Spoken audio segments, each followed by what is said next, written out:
Ladies and gentlemen, welcome to the third day of the AK BETIKA weekend meeting here in THIKA. We had the finals today is the finals of all the events, and we started on the 15th of January. Today is the 17th of January 2026. With you is Wesonga Hillary, with my co-host here, Greg Mulemi.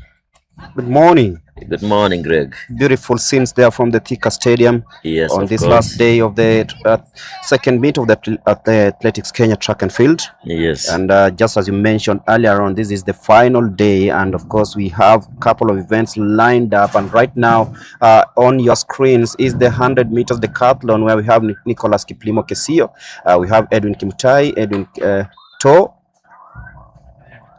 and Emmanuel Orenge and Nyabuto and Isaac Ndute Kimunu competing in that one. Two hits in that decathlon race that will be followed by the 200 meters men and women final right here at the THIKA Stadium. 3 days of action that have been witnessed here, and everything that has been done here, of course, has been historic, because you look at how everything has panned out to be. Many athletes standing up for this event and making sure that they post good times that will make them be in prime positions for future athletics events. Remember, this is the 110 meters hurdle for men decathlon. They take part in 10 events, and today is the final day. The man to watch is from the Kenya prisons. Edwin Kimutai has gone out to the lead.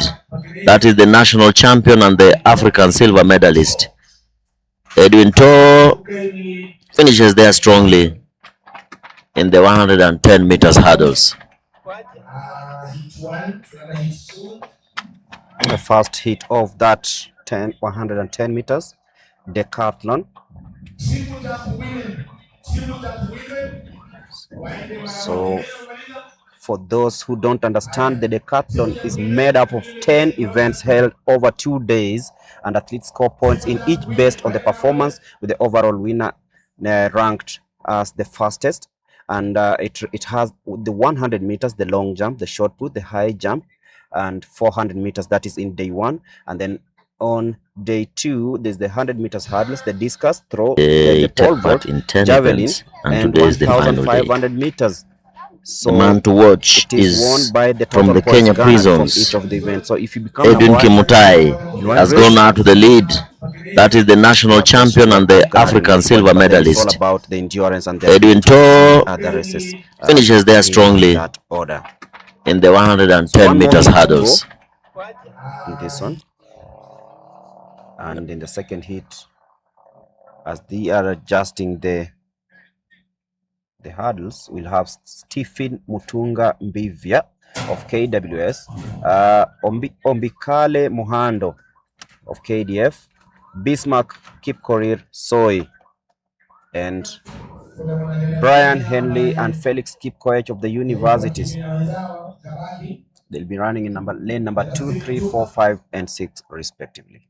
Remember, the national champion in this particular event is Edwin To from the Kenya prisons.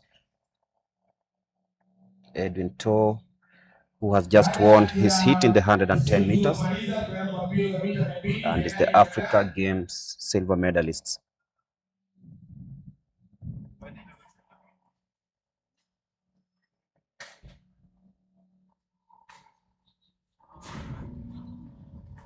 Edwin Kimutai To. You know, there is a Kimutai, but he's a Kimutai. Yes. African Games silver medalist. All African Games, and also a bronze medalist at the African Championship. Quite a good athlete with personal best of 773 in the long jump, 201 in the high jump, 15.42 in the 110 meters hurdles, and 3.80 in the pole vault. As we head over now to hit number 2, I can see only one athlete competing in that one. That is Stephen Mutunga Mbivya. How torturing is this? This is like a training session, but as we can see, He doesn't have quite good mechanics, especially the trail leg. Even the lead leg is coming too close to the others. But what do you say? Maybe this one is not a strong event. But successfully completed the hurdles, so that means at least he has done what he wanted to do to garner the points. And it is all about timing now as we switch gears to the 200 meters, the final. So in the women final, 7 athletes, 3 podium finishes, and of course, who is going to be the person to watch here? Mwangi Naomi Njoki will be running in lane number 1, Jane Mirigo. Lane number 2, Eunice Kadogo, the former national champion. Lane number 3, Nevia Michira, Lillian Aoko, who had a very brilliant day last time out, last night, and Millicent Doro and Brenda Masiza Inziano of Prisons. We have 2 athletes from the Kenya Prisons. That is Brenda Masitse running in bib number 333 in lane number 7, and Nivian Mishira of Kenya Prisons running in lane number 4. From the Kenya Police, we have Millicent Doro, the most experienced in the field, born on the 19th of September 1986, will be running in lane number 6. Eunice Kadogo, also experienced, former national champion, Africa silver medalist in the 100 meters, in lane number 3. And in lane number 1, we'll be having Mwangi Njoki from Utawala Springs and Lillian Aoko from Nyanza North will be running in lane number 5. 7 athletes in this particular final: Mwangi, Jane, Eunice, Nivian, Lillian, Millicent, and Brenda Matsitsa. Missing in action there is the national defending champion in the 200 meters, Esther Mbagari. Mbagari missing in that one, not having quite a good start to the season after what happened a couple of weeks ago. Yes. But I'm also looking at the men lineup. Samuel Chege, Eric Kimati, Louis Kavei, Simani Rigao, Babu Meshak, Ronald Kipkoech, Kiprono, and Elkana Kiprotich Sabila. Star-studded fields in the 200 meters for both the men and the women. This is going to be very interesting. Juicy final, I tell you. But from your screens, we have lane number 1 and lane number 2 missing in action in that particular. Mwangi Naomi and Jen Mirigo missing in that one. So we start with lane number 3, where we have former national champion Eunice Kadogo. Then in line number 4, Nevia Mongina, Lilian Diana Aoko. In lane number 5, Millicent Ndoro and Brenda Masiza. Ember Millicent Ndoro easily won her heat yesterday. And from the interviews that we had on day number 1 and day number 2, she said she's concentrating to make the team to the Commonwealth, 4th Commonwealth Games for her, and the African Championship later in the year. We'll be waiting to see if that comes to fruition, because this is the final of the women 200 meters. Ready to start. There they go. Nicely. Eunice Kadogo off the block so nicely.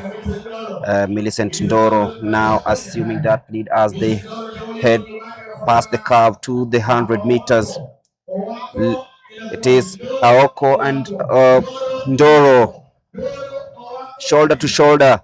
Who's gonna carry this on? It is Ndoro, who just jogs away from Lilian Aoko to claim victory in that 200 meters. She's on fire. Millicent Ndoro, 40-year-old, is on fire in this particular meet. Remember, she won the Meru BETIKA meeting in December. Now she's here, winning it easily, quite easily, away, pulling away from the field and winning this so easily.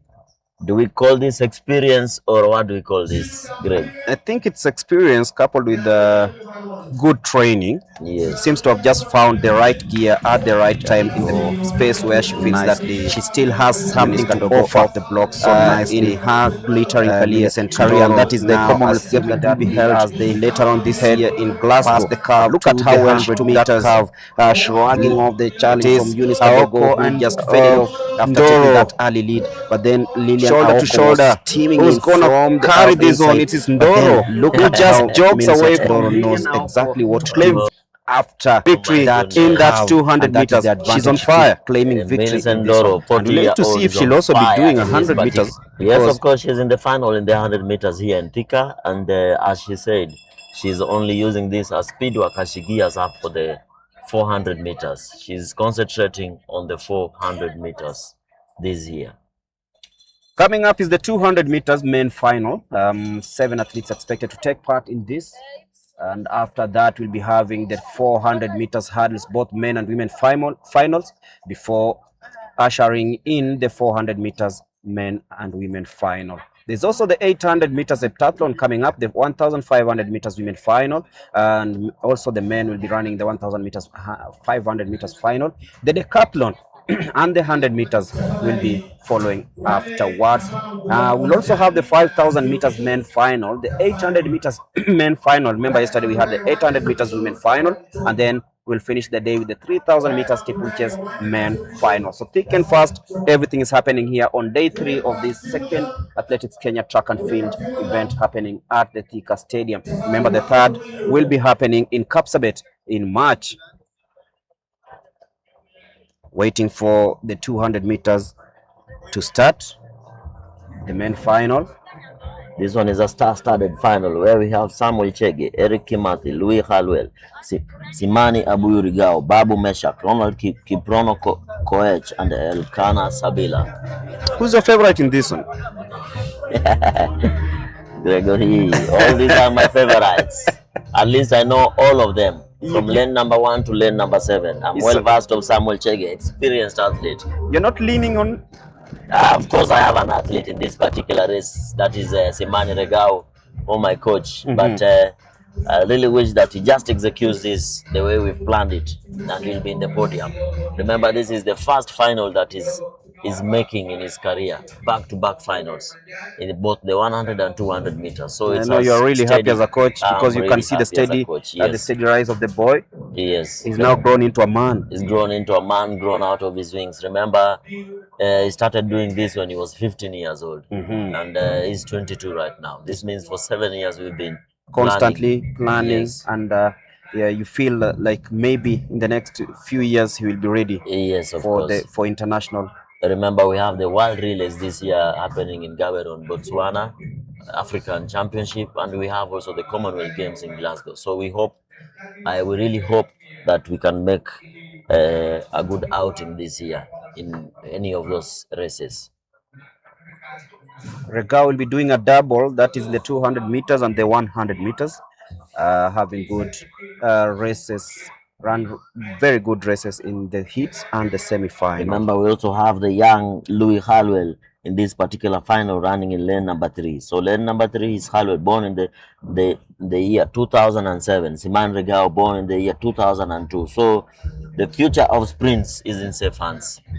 You know, there's a coach from Utawala who promised us 3 sub-9s this year. Sub-10 seconds this year? Sub-10, sorry. I hope that's our prayers, coaches, that we have as many sub-10s as possible. If we can do sub-10s this year. Yes, of course.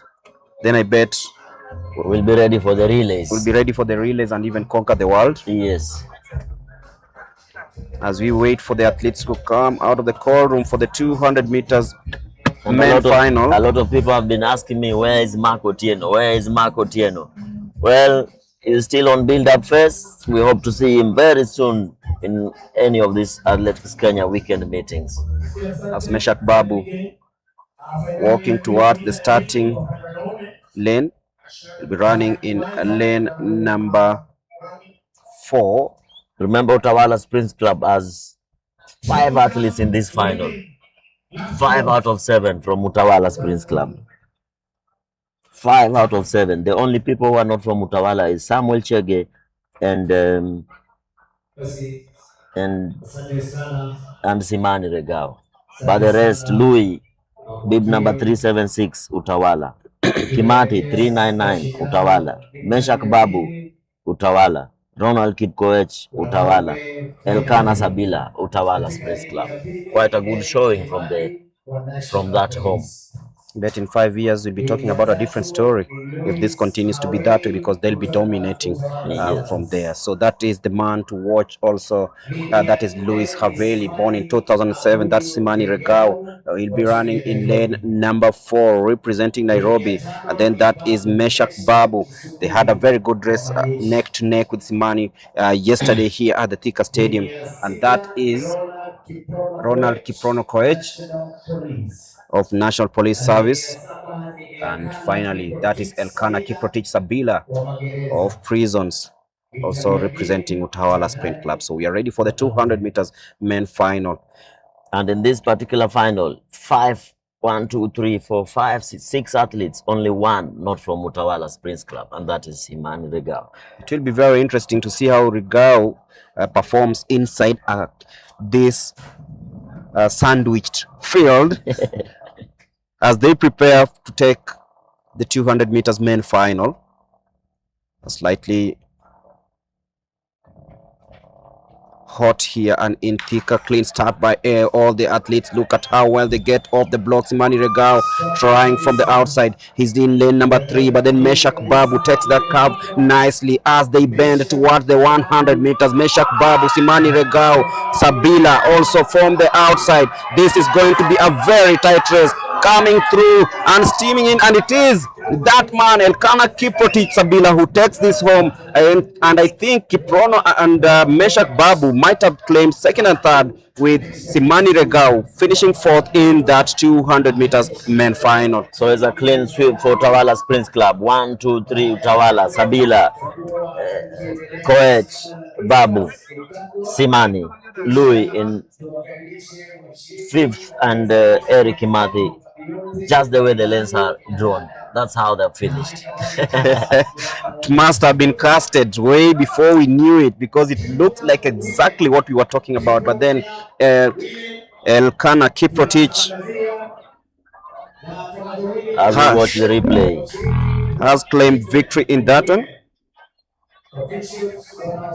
and ultimately winning that 200 meters final. Look at the replay. was this a false start from lane number 2, Kimathi? Kimathi might have just gotten off the dust earlier, and then you look at this tactically. Where could it have been won? You as a coach. This one was won at the backstretch. This one was won at the backstretch. But as you can see the replay, Babu just gliding through, and Sabila just holding his form. Koech tightened a little bit coming off the curve, and Simani was just slightly behind. So they gave themselves too much work, lane number 2, 3, and 4. As you can see, Sabila was just relaxed as others tightened. Look at how I like the way they are fluffing their hands, swinging their arms. Look at Sabila, very confident. Meshak Babu seems to have been struggling a little bit.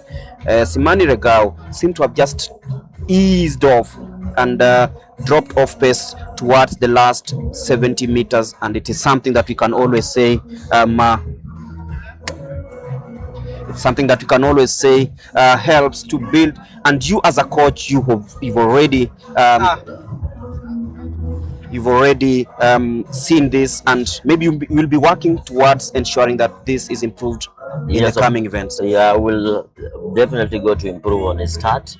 As you've seen, it wasn't a good start, not a perfect start, maybe because of the false start, but good result. Making it to the final and finishing in 4th is quite a good outing here, as we wait for the same athletes to compete in the 100 meters men final later in the day. Doing a double is energy sapping. Yes, it is. Remember, this is a 3-day event. They took part in the heats on 15th. Yesterday they took part in the semi-finals, and today they're taking part in the final.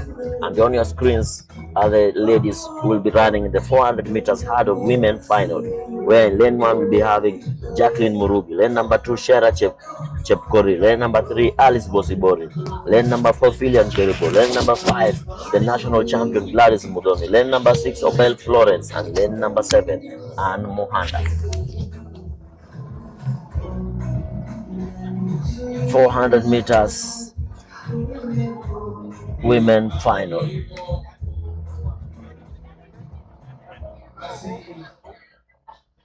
Remember, all the events today will be finals. Everything is finals.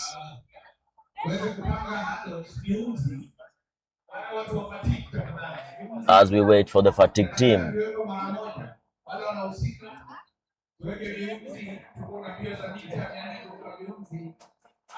400 meters hurdles, women finally becoming up next.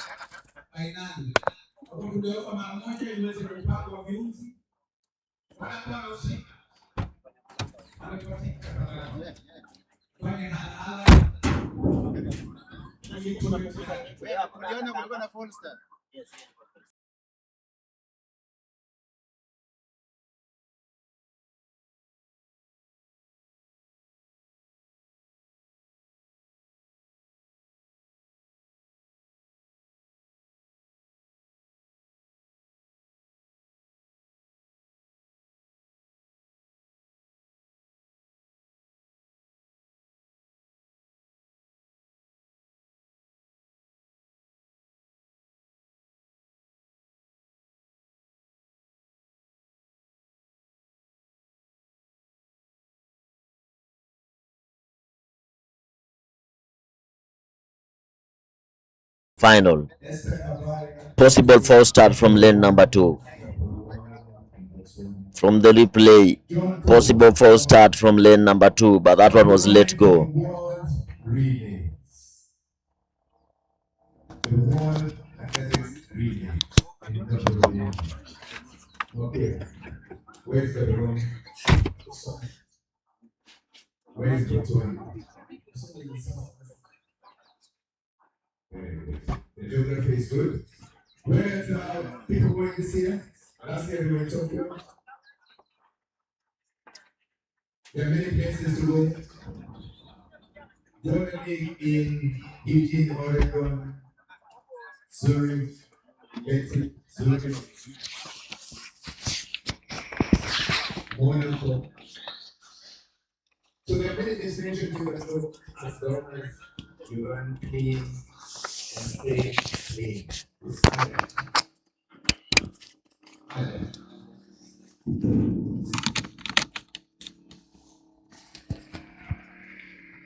Atakisha saa 4.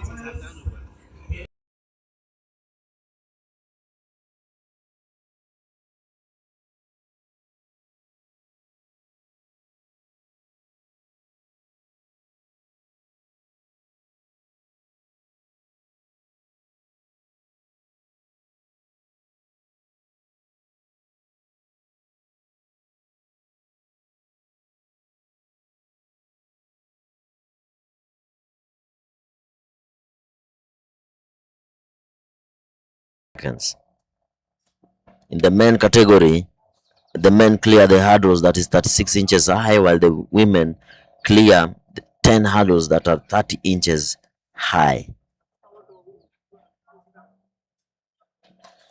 And in technical terms, this is called the shorter hurdles. Why is it called as shorter hurdles? Because the hurdles are a little bit lower. In the 110 and 100 meters hurdles, the hurdles are higher.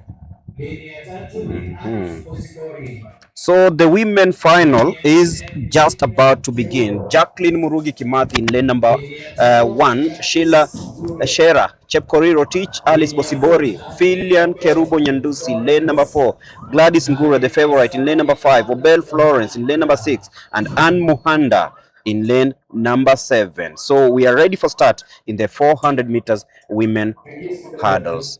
So this is a race that will be looking closely to see who carries the day, and it's all about speed, endurance, rhythm, and precise hurdle clearance. As Coach Hilary has said, 10 hurdles, each 91.4 centimeters high, a space of 35 meters apart, starting after a 45-meter run with finishing with 44 meters on the home stretch. So this is the 400 meters hurdles, and we are ready for start. The one to watch, Gladys Ngure from Kenya Prisons.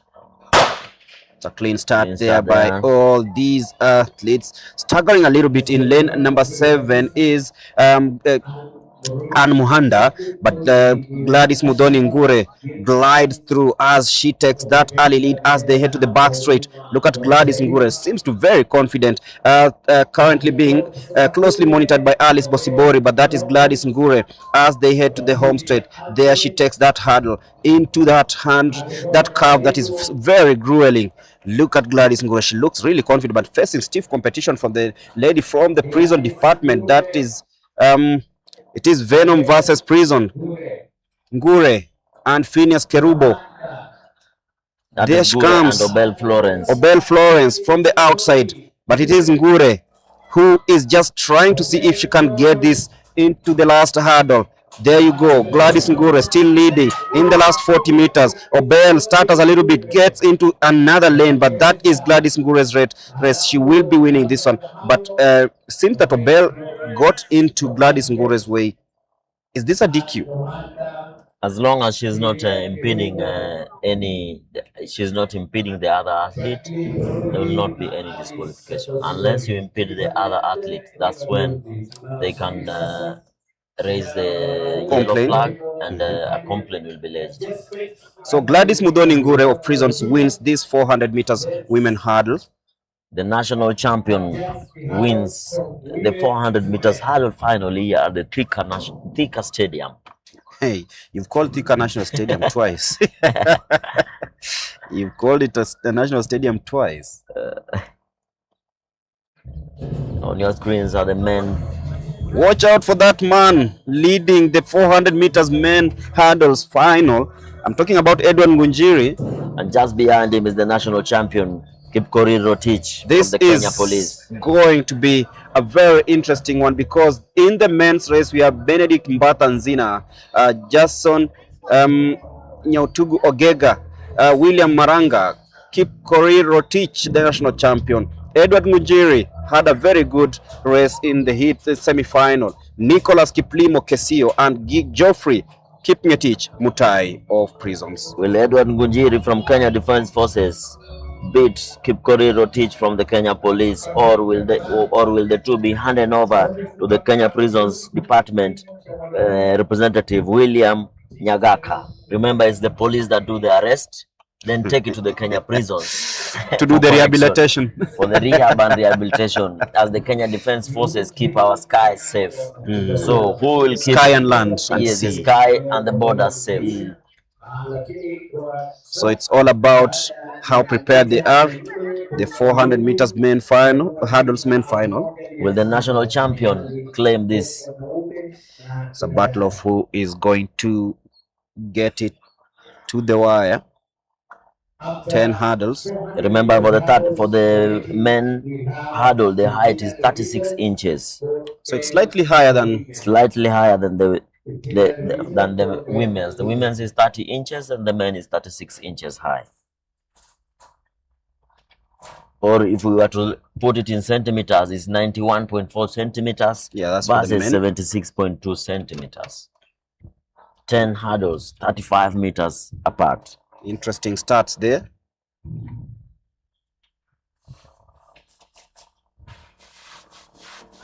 Somebody asked me at one point, if you go and clip all the 10 hurdles, will they disqualify you? I don't think so. No disqualification. No disqualification, but you'll be slow. Yes. You just I remember there's a down. time LeSean Merritt decided to hit all the hurdles Yes. in the World Championship. And did he win bronze? In a race that he could have actually won easily if he cleared the hurdles well. But we are gearing up for this 400 meters hurdles men final. The fatigue team just adjusting the hurdles, taking them a little bit higher as the athletes walk, pace up and down the track. So 91.4 centimeters high, 35 meters apart, and in between a 45-meter run-up to the next hurdle, and on the home stretch it is 40 meters.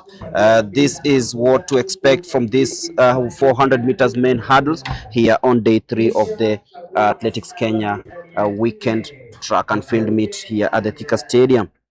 Baada ya hapo mita 800. Baada ya mita 800 heptathlon tutakuwa na 1500 meters both men and women. Alafu mita 100. Ile itaendelea kuwafahamisha tukiendelea. Sawa kabaya. Basi ningependa kutambua uwepo kwake Chief Administrative Officer wa Athletics Kenya na yuko nasi hapa karibu kabisa. Mikutano ya weekend meeting ya chama cha riadha hapa THIKA. Asante sana Mweki kwa kuweza kukaribisha Chief Administrative Officer. That is our MC for today, Mr. Mwangi. Mita 400 kwa idadi wanaume. Leni ya kwanza ni Benedict Mbata wa Southern. Leni ya pili ni Jason Nyakutu wa Majeshi. Leni ya tatu ni William Maranga wa Magereza. Leni ya nne ni Victoria Rotich kutoka National Police. Leni ya tano ni Edward Ngojiri wa Majeshi. Leni ya sita ni Nicholas Kiprimo kutoka Majeshi pia. Na leni ya saba ni Joki Tuketich wa Magereza.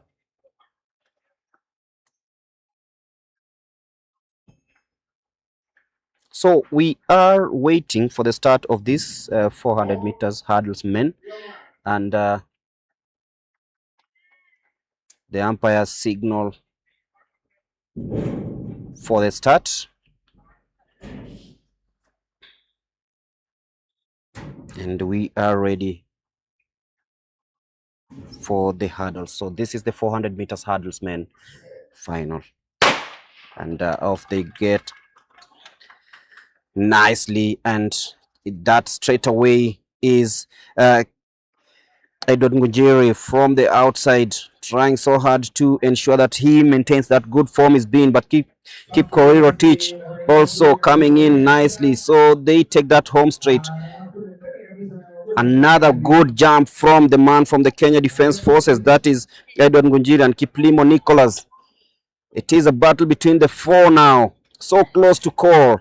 The man from police now assumes the lead. Is the national champion. Keep Koriro Teach. Look at him on that bend. Edward Ngujiri also coming in nice now in second. Edward Ngujiri, keep Nicholas Kiplimo, and it is Keep Koriro Teach. Edward Ngujiri, Keep Koriro Teach.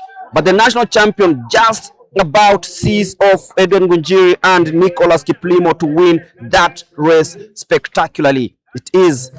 It's been a very interesting race, a very tight race, won by the national champion Keep Koriro Teach of Police, with Edward Ngujiri and Nicholas Kiplimo claiming second and third places in this final.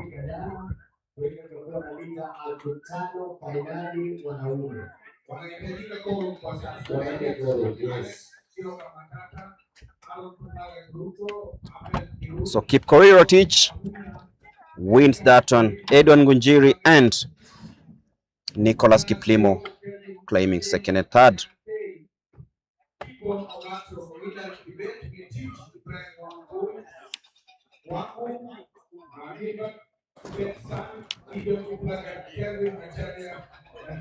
The national champions have won this particular event. Gladys Ngure in the 400 meters hurdles and Kipkorir Teach, the national champion in the 400 meters hurdle final.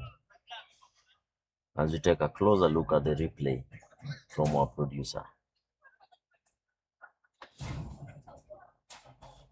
Remember to tune in on our Facebook channel Athletics Kenya and the YouTube channel Athletics Kenya. You can only comment if you subscribe in the YouTube channel, but you can comment in the Facebook channel and we'll be reading all your comments live from the THIKA Stadium.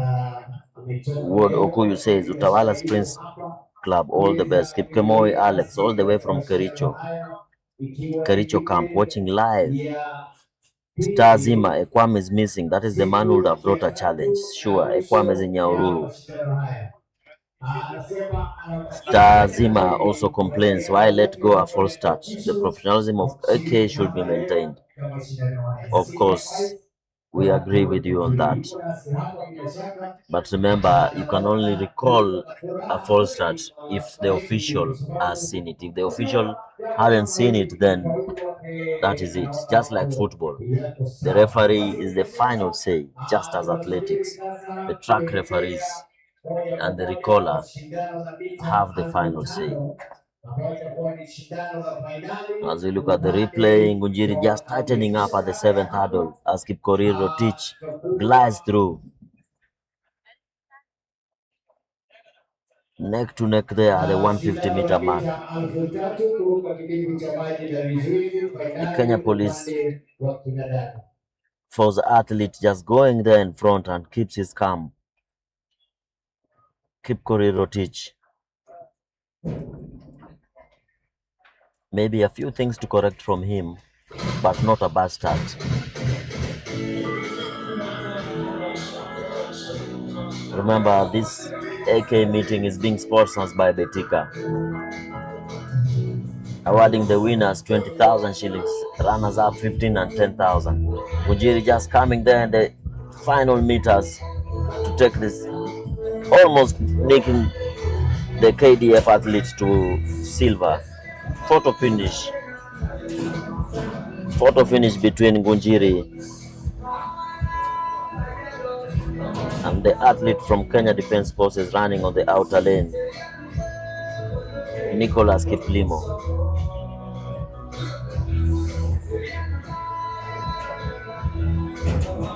Coming up is the 5,000 meters final race that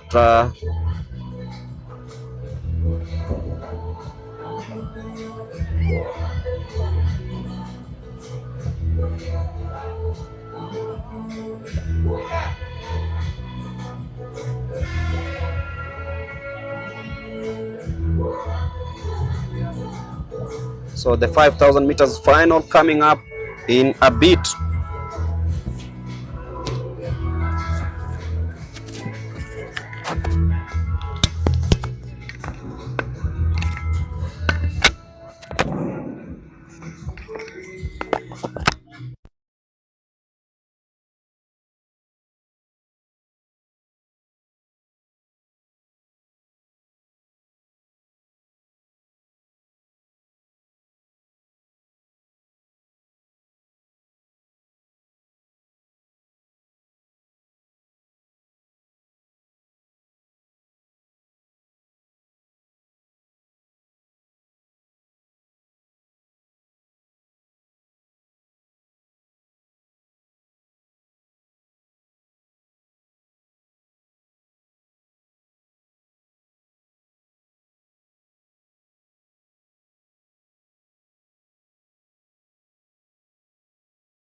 and field we can meet, and we are live from the THIKA Sub-County Stadium, and right now we are on for the 5,000 meters men final.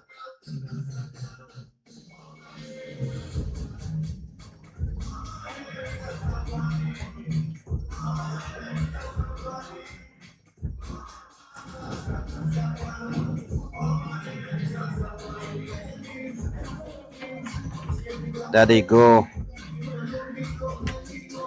This race that is just underway.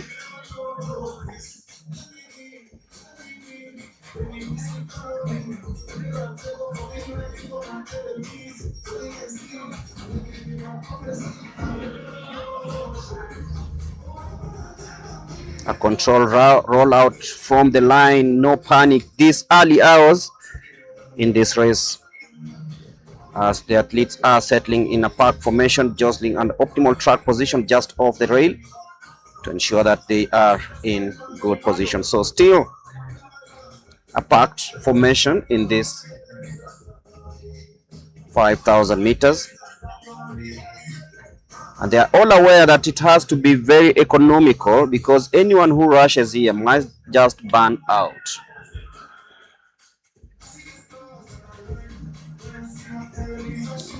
Athletes might be just fancying their chances, maybe doing like 64 seconds in one, and the opening lap, shoulders relaxed, and coming down matters. Remember, it's very hot here in THIKA, so they have to ensure that they know when to burst in pace and do everything according to how the coaches have planned for this final. So it is a 5,000 meters final that is happening right now. Remember, today is the final day of this, and Alex Nzioka, Matata, Aaron Kiplangat, Abel Kirui, Austin Kagunya, just some of the names to watch out for in this final. Remember, the winner of the 10,000 meters final is just lying behind. The winner of the 10,000 meters in that was orange Aaron tights. Kiplangat Ruto, who won the 10,000 meters the other day. Yes, yesterday he won the 10,000, and today has decided to stay at the back and wait for the rest of them, with 11 laps to go now. When they come, it will be 11 laps to go. Alex Nzioka, who finished second in the 10,000 meters, is currently leading the way. Can also see Abel Kirui. Abel Kirui, the experienced Abel Kirui, is currently in second place, as Aaron Kiplangat Ruto aims to do a double this weekend.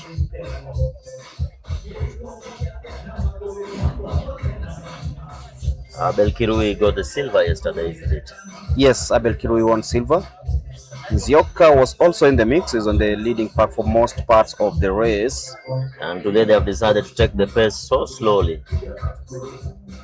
It's all about the rhythm phase. It is the rhythm phase whereby the field has begun to spring out, with no one still taking that responsibility to spring away. As we are joined here by Coach Julius Migwi from the Kenya prisons. This is the coach, is the man behind Doreen Walker's Doreen success. Walker has been very impressive. And Coach, yesterday we did an analysis and we found that Doreen Walker picks up very well when the season begins. Then when the season ends, we have a little bit shake up. What would you say about that? It was just about the line. He just slipped on the block. Nothing else. Okay, this is Coach Julius Migwi. Coach, Greg, you can take it over. Coach, looking at the competition in THIKA, how happy are you about your athletes and, of course, their performance in general? Come again? What can you assess? What's your assessment on the performance of your athletes, and, of course, how the level of competition has been in THIKA from day one up to today? Performance is good. The races are coming up well, although the ground is not fair to the athletes. I heard someone say that maybe this is a perfect opportunity for athletes to try and train using this ground before they go to the tartan track. What's your view about this? What should we be encouraging to ensure that the speed work is okay, the takeoff is okay, and avoiding injuries in the future meets? When you come to training for speed work, let's go to the tartan and avoid these malam clouds to avoid injuries. Yes. And maybe finally, looking at the season, what are your ambitions as a coach, and also looking at what's coming up next? What would you wish for in this calendar year? Because there are so many events coming up, and maybe some of your athletes will be taking part in that. For me, I'm expecting Doreen Waka to make 718 60 meters for indoors. In the indoors games, the trials, of course, will be the end of the month. Yes. What do you expect from the Kenyans? Because we've not been performing so well in the indoors. What do you feel needs to be changed as we head towards that crucial phase? It's about the cloud, training cloud. We have sort of training cloud. We just have Ulinzi, and the Kasarani is not good at per now. So we need to change the clouds, the training clouds. Yes. Yes. Thank you and all the best. Okay. And hopefully see Doreen work also in the Commonwealth Games, which are also coming up later on in We Glasgow. start with Africa. With the Africa Games that are coming in May. And relay in Botswana. And the relay in Botswana, hopefully will be there. And mixed relay. Mixed relay too. Yes. Thank you so much, Coach Migi, and all the best for today. Thank you. All right, that is Coach Migi of Prisons, the one who handles Doreen Waka, who's had a very good start to the season. And right now we're shifting our focus to the 5,000 meters that is currently underway, and we are approaching the halfway point. This is where the race is tactically layered, and athletes are now moving laterally across the lines in a 1 and 2 formation, just to try and put themselves in prime position just off the rails inside lane number 1. Coach Hilary, you've watched the way these athletes are doing right now. You watch the 10,000 meters. Actually, the competition here is all about how well do you place yourself against the rest. Yes, and today they have decided to just play it safe. The athletes have decided to play it safe. That's why you see them in a pack. But if somebody decides to push just a little bit, you'll see a single file formation. Nobody has decided to take the bulls by the horns. Everybody is playing safe, and it's this is what we call wait and kick. Wait and kick. Yes, that's a new term for me. Safe. Then in the final 3 laps, you start increasing the pace and kick in the last lap. This is quite safe from the athletes. Nobody wants to take the mantle. Nobody is ready to take the bull by the horns. Exactly halfway into this race, 6 laps to go in the 5,000 meters here at the THIKA Stadium. Quite hot, but not as it was yesterday. The temperature kinder this morning, and that shows you that today we might be seeing quite some good action, and the athletes of course enjoying this dusty track here at the THIKA Stadium, which many athletes are complaining, to be honest. Yes, of course, Greg. A lot of athletes, especially sprinters, really yearn for the tartan track. Remember, you cannot get proper legal times with the hand times. They don't count when you're going for meets. What is considered legal time are electronic times. You cannot get electronic times on a maram or that track. That's why most athletes in Kiswahili they call it lenga bure. This one is called lenga bure. It does not count. It doesn't count. It's just a training, and they do not wish to have training in competition. They only want competition in competition.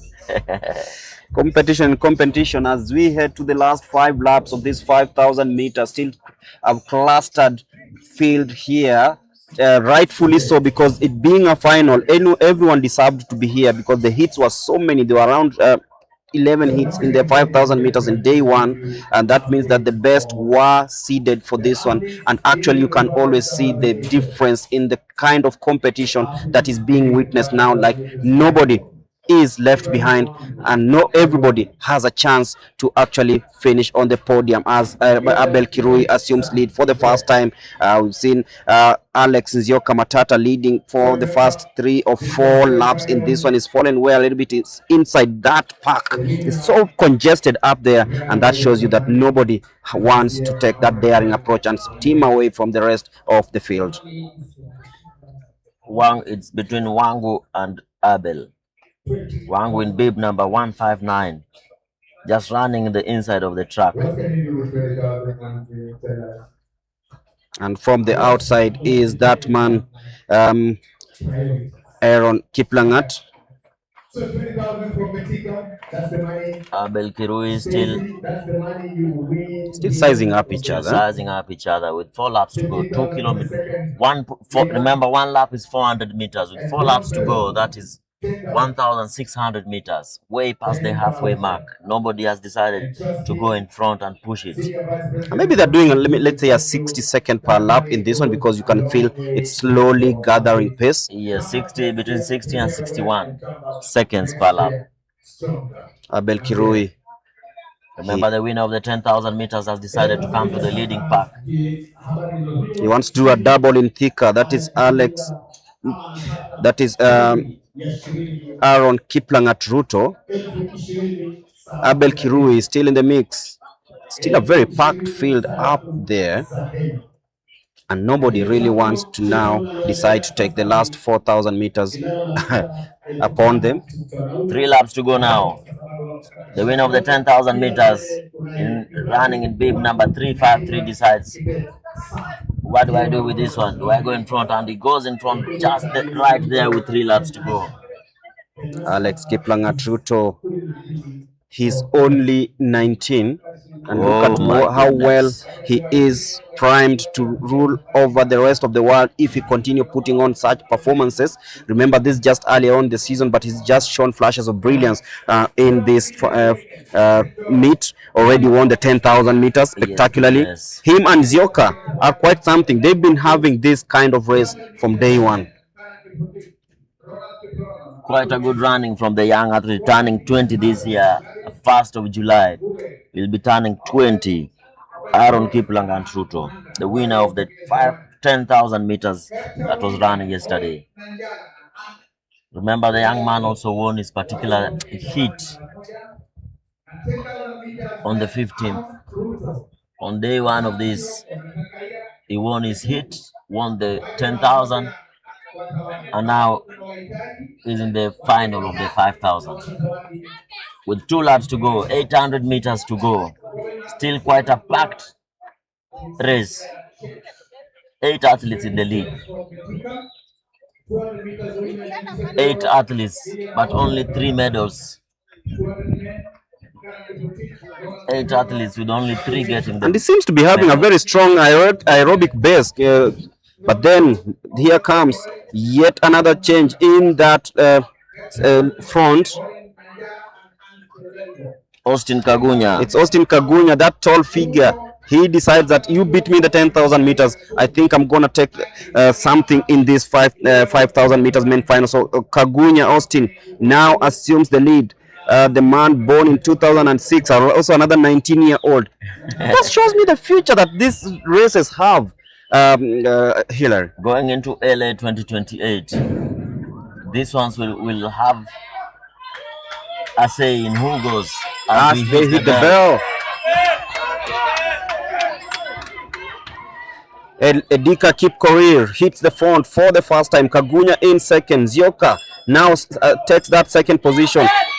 Ruto falling way back, seems to have been caught up with fatigue, but it is BETIKA Kipkorir. Zioka Alex now takes the lead. Kagonya in second. Zioka, Erika, Kagonya, and now it is Alex Zioka Matata on the back straight into that curve, into the 150. It is Zioka who didn't finish in the podium on day 2 of this race. Coming inside is this other man. It is getting very close. Zioka will he be able to hang in there? Zioka starts celebrating early. Alex Zioka Matata will be going with this one. 5,000 meters winner. Alex Zioka Matata, born on the 27th of July 1997, says, I'm the most experienced, I'm the oldest in this group. Zioka seems to be having a lot of fun here in THIKA, the man from prisons. Like I told you, this is a weight and kick race, and he did just exactly that. With 300 meters to go, he just kicked and took. Look at him, still beaming and buzzing after that win.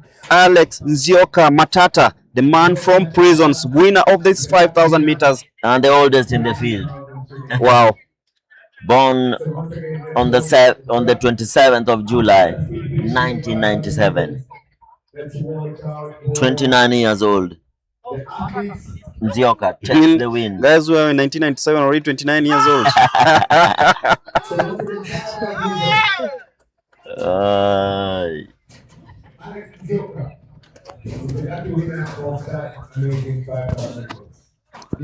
Can see the stadium announcer say that it's a lucky winner. He rightfully won that. It was not a lucky win. He was not a lucky winner. Yeah, so it's just luck meeting preparation. Actually, it is preparation. Yes, of course. So that is the 5,000 meters final won by Alex Nzioka Matata of Prisons. Also, we'll be looking at the timings later on. But also after that, we'll have the 400 meters men final, the 800 heptathlon, the 1500 meters, both men and women final, before ushering in the 100 meters as we close the day with the 800 meters and the relays. Remember, today also we'll have the steeplechase coming up afterwards. So that's the end of the 5,000 meters. Charity is also lining up interviews on the other side. I know the likes of Alex have enough to talk about, especially after those brilliant performances. If you're joining us, this is day 3 of the Athletics Kenya weekend meet happening here at the THIKA Stadium. Waiting for the next event, and also a couple of interviews lined up by Charity.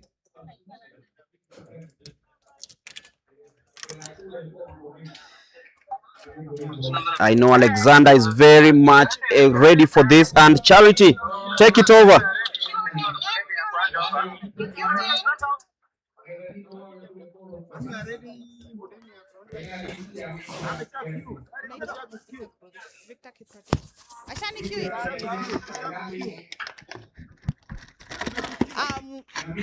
What an exciting race here in the 5,000 meters final. Alex taking a double win.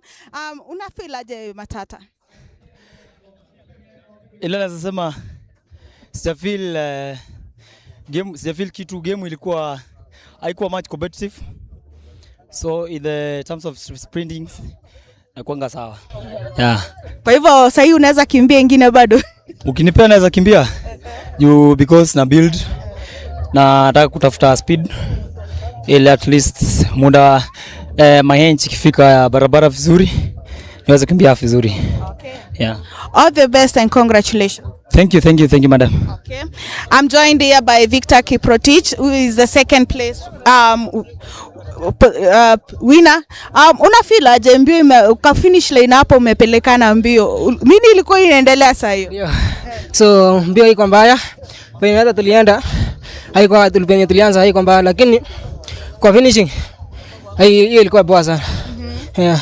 So mpango yako ya season ni gani? Season sasa inaenda kwa camp, niende train. Nifanye training ya Kapsabet. Yeah.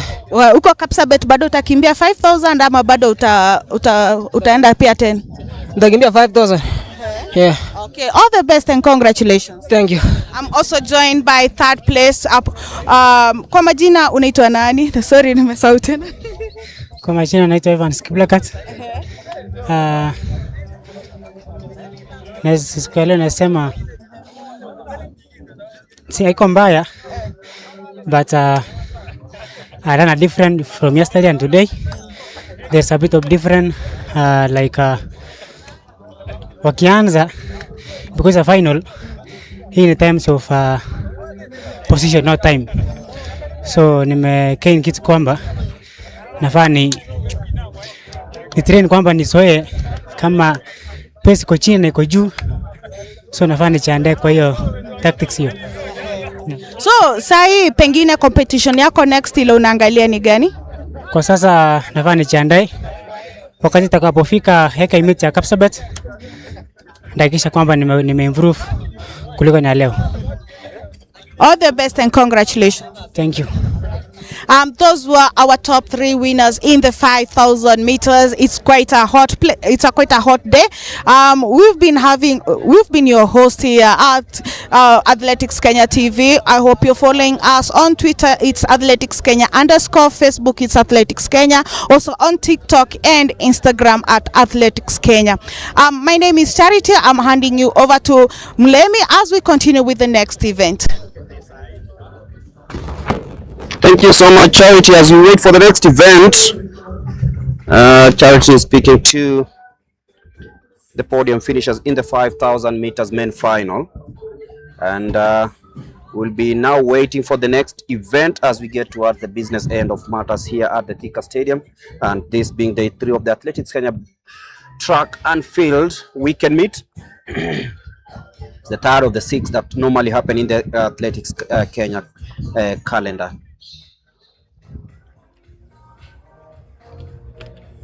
A couple of field events also lined up, including the javelin final. There is the discus, the high jump, and we'll be giving you the results of that as they come through. But meanwhile, the umpires getting ready for the next event that will be coming up. So we will be giving you an update in that in a few as we wait for matters to be aligned.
Alice Bosibor in lane number 3, but in lane number 5 is the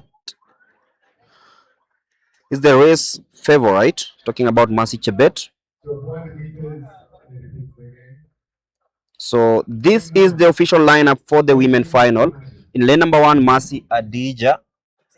In lane number 2, Judith Sapaito Cirilla. Mercy Cherop will be running in lane number 3. Helen Chembua, the experienced, will be running in lane number 4. Mercy Chebet of Police in lane number 5. Purity Joy Jepkoech in lane number 6. And Mwangi Naomi Njoki in lane number 7. So here we are, 100 meters final story. we were looking at 200 meters hurdles. So main one, Masi Adinja, there we are, Prisoners. Main two, Judith Sapao, Sampato. So this is one lap on track, and it's all about emphasizing on lane stagger dynamic outside the lane, and of course seeing how they navigate through the curves and the home stretch before coming to the last curve and the home stretch. So it is a very tactical race that requires speed, endurance, controlled aggression in this 400 meters. Mercy Adija, Judith Sintila, Mercy Cherop, Helen Siombiwa, Mercy Chebet, Purity Joy, and Mwangi Naomi. Of course, the favorite being Mercy Chebet in lane number 5. So let's see if she has that powerful shift of balance and pace that she normally has coming to the home stretch. But then watch out for others like Helen Siombua, who's also very experienced in this race, and off they go smooth and fine. That is Mercy Chebet on your screen in white and purple as they take that bend towards the home straight. This is where you have to have that powerful knee lift and a forward lean that will help you glide through the dust here at the THIKA Stadium. Is it Mercy Chebet? Is it Helen Siombua who will carry the day? This is the 400 meters women final. Mercy Cherop also in the mix. Helen Siombua trying so hard from the outside, but it is Mercy Chebet currently taking that curve nicely, as she always does, grimacing a little bit, but that's knowing that she has what it takes to glide through. Purity Chepkoech trying to come from the outside, but then it is Mercy Chebet who is in steam form. She is still running away from this one. Helen Sembua tries to come from lane number 4, but then it is Mercy Chebet who will be winning this one. Helen Sembua comes in second, with Purity Chepkoech coming in third. The athletes from the Kenya Police are really blazing on Mercy Chebet in the white vest, winning this one. What does A campus mean? No idea. Has she graduated? She's at the police training college. That means she's at the A campus. Yes. Mercy Chebet still. That's the best of the employer. That's the best of the employer, because she just joined the National Police Service. She's still in training, but still doing her thing, winning the 400 meters women final. Remember, Mercy Chebet has just graduated from the 100 meters, discovered at the Kisumu AK meeting 3 years ago. As she was based in Kericho? Yes. Then shifted base to Nairobi, and now she is undergoing that mandatory training at the Kenya Police Training College. And that's how well she is on the home stretch. Look at her. She can only get better, in my opinion, because she has all the apparatus to make it to the top. Yes. Nothing is impossible. Remember also Esther Mpagari shifting from 100 meters. Esther Mpagari, of course, will be taking part in the 100 meters that will be coming up later on this afternoon. Joining us on the Facebook channel is Zablon Ekwam, all the way from Nyaururu. Ford Rapando, good work Sabila. Esi Kyoko says, congrats Evans. Evangeline Mukua, all the best to all the participants. As Simon Buru congratulates all the athletes. Zablon Ekwam, based in Nyaururu, former national 400 meter champion and the current 200 meter national defending champion, aiming for a sub 20 seconds this year. Will he run it on Kenyan soil? Will he run it abroad? Where will he run the sub 20? Zablon Ekwam, all the best in your preparation as we prepare for the Commonwealth Games, African Championship, and the races are ahead. And we are live from the THIKA County Stadium, Sub-County Stadium. Beautiful facility, and it can only get better if well developed. Look at that beautiful scene, courtesy of those images by Athletics Kenya TV, a place where you all get the athletics action live. Remember, this is day 3, and looking at this facility, it can only get better. You can imagine if you had those stands well done and everything here. Look at that modern basketball court, and that track looks like a tartan track from the drone images. It's good. Is it good from far or far from good? It's far from good, but right now Charity is lining up interviews with Mercy Chebet and the rest who finish on the podium. So Charity, if you're ready, please pick it up before we go to the 400 meters men final.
From the Kenya police, will it be Alan or will it be Kibet, dance on Kibet, or will Kevin Kipkorir check this one in the 400 meters men final? Remember, in lane number 1 we'll be having Kevin Tauta, lane number 2 Gilbert Nyamao, lane number 3 Erastus Mbaluka, lane number 4 Alan Kipiego, lane number 5 Danson Kibet, lane number 6 Kevin Kipkorir, and in lane number 7 the man from Kenya prisons, David Sanayek.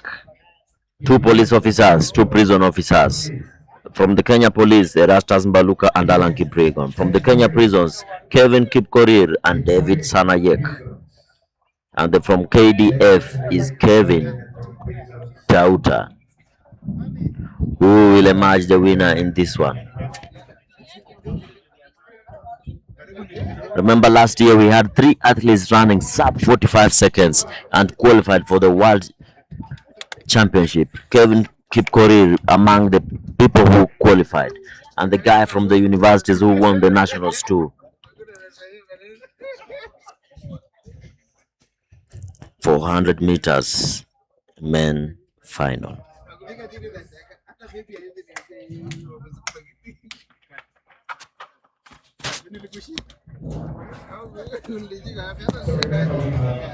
Rules that govern when an athlete is on the starting line. So we're ready for the 400 meters, the men final.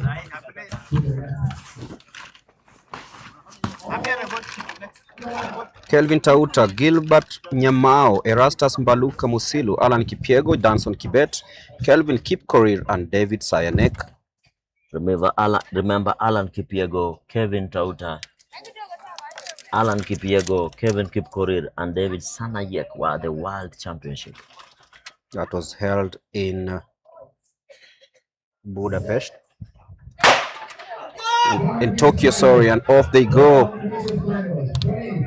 Mbaluka Utawala, Kipkorir Kenya Police, Sanayek Prisons, Kipiego Kenya Police. And that man on the home straight leading the way is Kelvin Kipkorir, and David Sayanek also coming from the outside. It's going to be a very tight one between the 2 guys from the prison department in lane number 6 and 7. Also watch out for Alan Kipiego in lane number 4, coming off the bend nicely, those long strides. So it is a battle between Kipiego, Sayanek, and Kipkorir. Who's gonna take this home? Is it Kipiego or is it Sayanek? And Sayanek just about, it is Kevin Kipkorir, sorry, who wins that one spectacularly and just about beats Danson Kibet and Alan Kipiego. Yes, of course.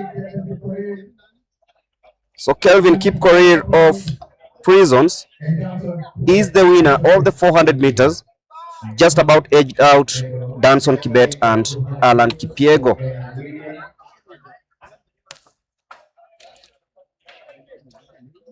As we wait for the replay of that race from our producers. basi tutamuuliza kwa heshima Chief Administrative Officer chama chetu cha riadha hapa nchini, Madam Susan Kamau, aje awakabidhi zawadi washindi wa mita 200 wote wanaume na kina dada. That's the end of the 400 meters. Remember, field events also ongoing right now. The triple jump men final is on, the women final, also the decathlon discus, just to mention but a few. And also coming up is the 400, the 800 meters heptathlon, the 1,500 men and women final, the decathlon in the 1,500 meters before ushering in the 1,100 meters, both men and women final, before finishing the day with the 800 meters men final and the 3,000 meters steeplechase men final. Alan Kipyego finishing third in the 400 meters seems to have just knocked himself out in this one, and it will be very interesting to hear what Kipyego and the rest have to say after that blistering run. Kelvin Kipkorir was of course winning that race. Danson Kibet came in third. Remember, these athletes were at the World Athletics Championships in Tokyo last year.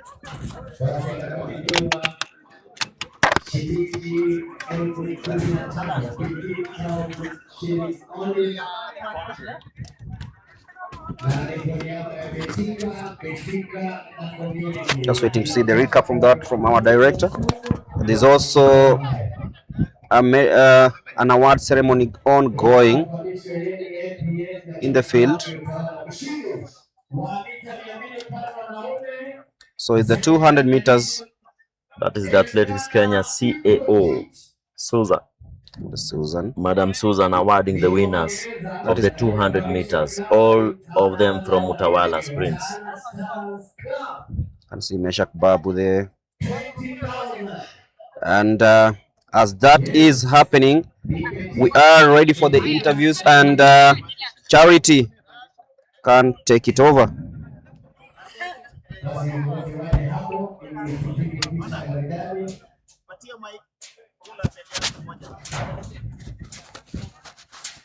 The medal ceremony is still going on. Elkana Kiprotich, Meshak Babu and Ronald Kipkorir, podium finishers in the 200 meters.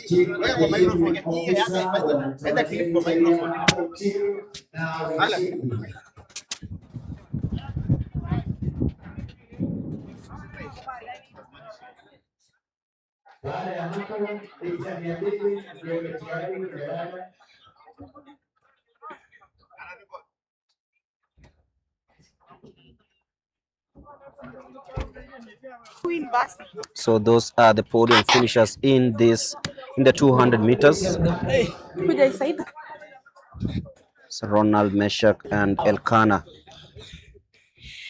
Thank you so much, Mulemi and Coach Hilary Resonga. I'm joined there by the winner in the 400 meters, Kevin Kipkorir. Kevin, tayari tuko na world relays zinakaribia. Mpango wako ni gani? Kwa sasa naweza sema world relays lazima tuende, Mungu akitujalia afya njema. Juu sasa ndio tunaanza season na world relays bado iko mwezi wa 4 huko ni mbali, so tuko na time ya kutrain. Una feel aje kuhusu performance yako leo? Leo hiyo performance ni safi kabisa, juu kulingana na mahali nimekuwa na hiyo performance nimefanya achievement kubwa sana. Mwili sha adjust after course. Ndio inaanza ku adjust pole pole. Okay, all the best and congratulations. Thank you. Okay. I'm joined also by a second finisher who is Alan Kipyegon. Congratulations. Una feel aje kuhusu performance yako leo? Kwanza nashukuru Mwenyezi Mungu mbali amenitoa hadi mahali amenifikisha. And then women ya leo nimestruggle leo sana sababu sijakuwa nikifanya speed work. Ni loading tu, but nikipewa chance ya kufanya speed work. Naona nitakuwa mahali pazuri. Okay. Yes. All the best and congratulations. Thank you, madam. All right. I'm also joined by third place winner finisher, and kwa majina unaitwa nani? Naitwa Danson Kibet. Aha. Yeah. Danson, sasa tuko na Commonwealth Games zinakuja, World Relays. Preparation yako itakuwa vipi kuensure that mwili yako imepika at the right time? Okay, ni kufuata tu program na you maintain what the coach says. Ufuate kila kitu na Mungu mbele. Kila kitu itakuwa sawa. Yeah. Una feel aje kuhusu performance yako ya leo? Weather imekuwa vipi? Weather haijakuwa mbaya.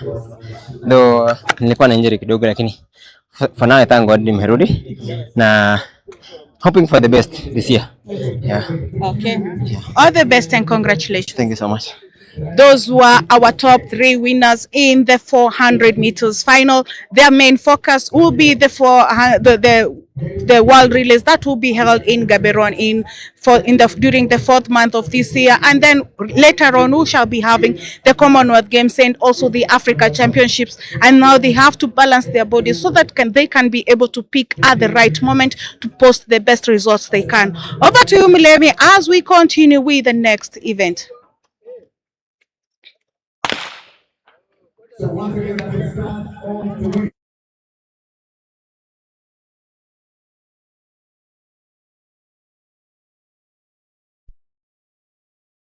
Women final. In this particular final, we'll be having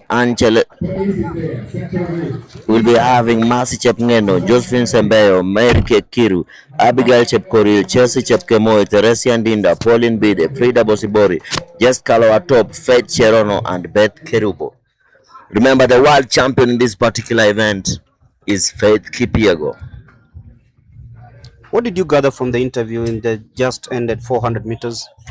The athletes are ready. They are yearning for the world relays later this year in Gaborone, Botswana. Remember, last year we had 3 athletes who qualified for the world championship in the 400 meters. And all of them are yearning to be in the team. Quite a competitive event here in Kenya. So Kenya won gold and silver at the World Championships in Tokyo in the 1,500 meters, and the likes of Dorcas Ewoy emerging from that shows you there's continuity in that. And right now we have Mercy Chepngeno Koskei leading the way in this 3 3¾ lap race in the 1,500 meters. It is the final as they stretch the field a little bit. If you're joining us, this is the first of the 2 finals that will be happening in the 1,500 meters. Remember, after that, straight away, we will be having the 1,500 meters men final. But Mercy Chepngeno Koskei from Lesap Athletics Camp leading the way as they head towards the last 2 laps of this race. She's closely being monitored by Jessica Loatop. Stretching the field a little bit, it's now becoming a single file. So 1.5 laps to go in this 1,500 meters. And Mercy Chepngeno Koskei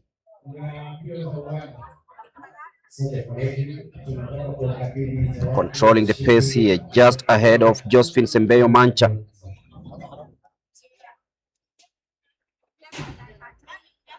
Josephine Sembeyo, born on the 7th of August 2007, in second place. 19-year-old in second position. Indeed, the future of running, the future of athletics is in very safe hands. Into the final lap of this one.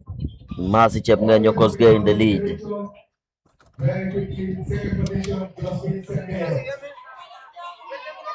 So it is Mercy and Josephine as they hit the bell. This is the 1,500 meters. Josephine tries to come from the outside. Mercy tells her, hang on there, I still got this, as they head to the home straight. Mercy Chepngeno Koskei takes a meter or so lead against Josephine Sembeyo Mancha. It is Mercy Chepngeno being cheered home. Josephine from the Magnolia Athletics camp in second place. They take that curve in a 1 and 2. Mercy Chepngeno stretches that lead. She knows that she has all it takes. Josephine seems to have resigned a little bit and said, like, I'll settle for second. That's because the press is blistering. And that is Mercy Chepngeno on your screens right now, on her way to winning the 1,500 meters women final. And we have there a tradition of having young athletes coming up in this particular event. As Mercy, the young Mercy Chepngeno finishes there in first position, followed by another 18-year-old Semenyo, 19 this year. So this is this end of the 1,500 meters. Mercy Chepngeno Koskei winning that one with Josephine Sembeyo Mancha coming in second. It's just the way it was in the starting lineup, because Mary Ekiru has finished third. What a race. Remember, all this is coming live courtesy of Athletics Kenya and BETIKA right here at THIKA Stadium. The men will also be lining up for this one. Dominic Kipto, Felix Mutiani, Carlos Kiputo among the athletes to take part in the 1,500 meters men. We'll also be having the 1,500 meters decathlon and then the 100 meters both men and women final. But Mercy seems to be very elated, and she will be speaking to Charity, Mercy, Josephine Semenyo and Ekiru. Those are the athletes to be interviewed in a bit. So Charity, if you are ready, please take it away.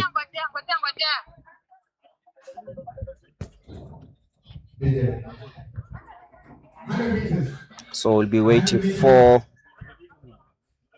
the interviews in a bit.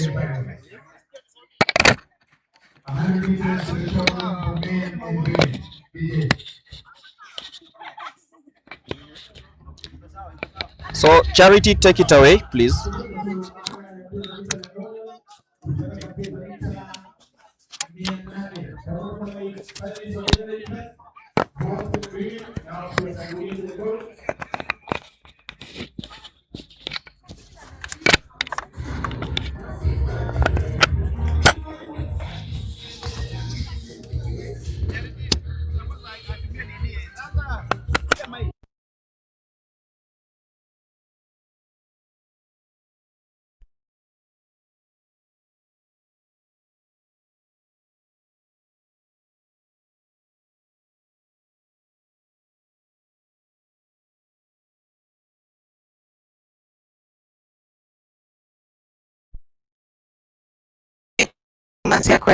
So kwa Mwenyezi Mungu kwa kuwa amenilinda tangu niamka asubuhi hadi saa hii. Vile naitwa Mercy Chepngeno toka kambi ya Lesa Training under Coach Rono. So my in first day I won 3,000 steeplechase, and today I won 500. So I thank Almighty God. Yeah. So preparation yako itakuwa vipi? Na pia tuko na coach wako. Coach, karibia hapa pia. Coach, kuko na World Under 20 inakaribia. Huyu mrembo wetu ni 18 years old. Preparation yako itakuwa vipi to ensure that sasa already ameonyesha performance yake kwa 3,000 meters steeplechase na kwa 1,500? Yes, kwanza mimi nashukuru Mwenyezi Mungu kwa kuwa ametulinda. Tumefanya mazoezi during the holiday ya December. Tumefanya mzuri, tunashukuru Athletics Kenya. Wamepatana na sisi, wametusaidia. Nimeandaa mzuri, tulikuwa tunakuja kutest. Kwa sababu hivi karibuni kuna competition ya shule, she's in form 3, Mercy Chepngeno ako form 3 shule ya Chagaik Secondary School, na amefanya mzuri kwa uwanja na anafanya mzuri. So nilikuwa na tayarisha hawa kulingana na ile World Championship inakuja ya Under 20 kule Amerikani. So ako tayari, nimeona mwili wake ako sawa. So tunaenda sasa kuimprove skill kidogo ile mimi nimeona kwake iko chini kidogo, naenda kuimprove sasa. Thank you so much. Thank you so much and congratulations. Okay. joined also by the second finisher, Sembeu. Jina yako ya kwanza tafadhali? Josephine Sembeu. Josephine, congratulations. Ulikuwa number 2 kwa 800 na sasa bado umekuwa number 2 kwa 1500. Ukirudi mazoezi ni nini utaenda kufocus nao ndo uweze at least sasa kukua in the position unataka? Kwanza nashukuru Mungu kwa kuniwezesha kwa position 2. Pia nashukuru kocha wangu. Yenye ndarudi kwa mazoezi speed works ndio naenda kupiga mingi ndio ili niweze kwa position 1 and make my PB best. Na una feel aje kuhusu performance yako leo? Mbaya sana lakini natarajia hiyo. Nashukuru Mungu kwa position. Yeah. Na uko na miaka ngapi? I'm 18 years old. Kwa hivyo pia wewe tunakutarajia kwa World Under 20? Yes. Thank you so much and congratulations. Those were our two top winners in the 1500. Remember, this year we have the World Under 20 Athletics Championships that are happening in Oregon. We are hoping that we'll be having them because both of them, they're 18 years. We're hoping that we'll be seeing them competing and also conquering in their events. Over to you, Mlemi, as we continue with the next event.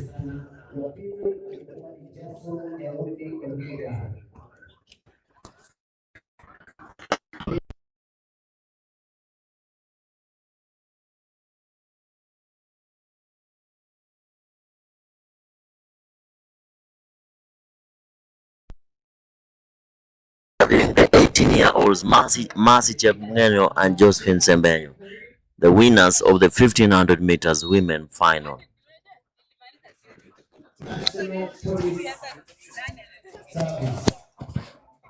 As we wait for the final of the 1500 meters men final, where in this particular race, Greg, who do we have? In the 1500 meters men final, are we doing the 1500 meters final or the 100 meters? Is the 1500 meters men final, then the 100 meters. Though the athletes are not at the starting point. From the announcer, I think we are talking about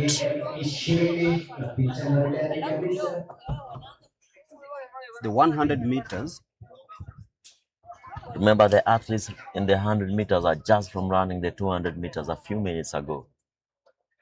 And the rule dictates that they must be awarded 45 minutes before their next event. Maybe that's what is causing the delay.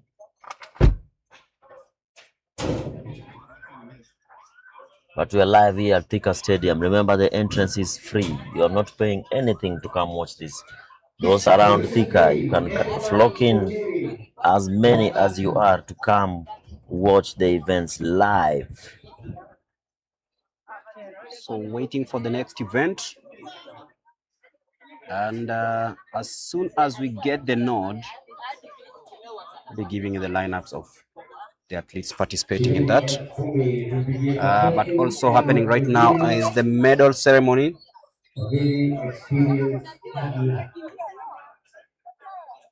In the 400 meters hurdles, the medal ceremony happening right now. Position 2, Nicholas Kukuno.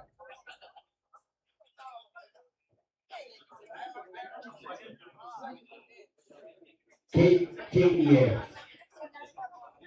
15,000 shillings. So we'll be back with the next event in a few. That is the Kenya from BETIKA community. Now she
screens is the 1,500 meters final. On your screens, just behind the ambulance.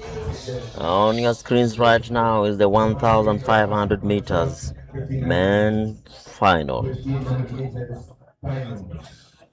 1,500 meters men final here at the THIKA Stadium.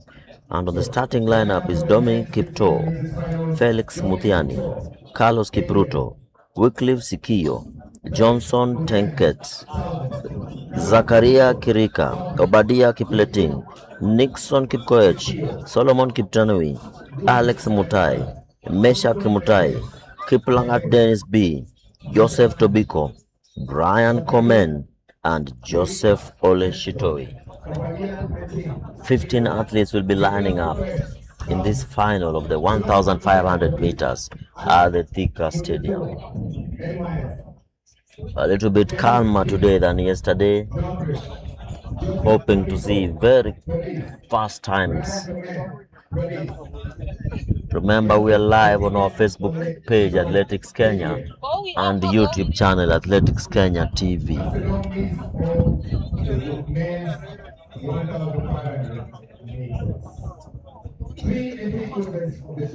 3 3/4 of the track. Off they start there with a clean start, no pushing, no shoving, as they come to wind. Obadia Kipleting running in bib number 053 from the Kenya prisons, just running outside, from the outside of the lanes. 12 athletes in this final, 15 registered but 12 are running.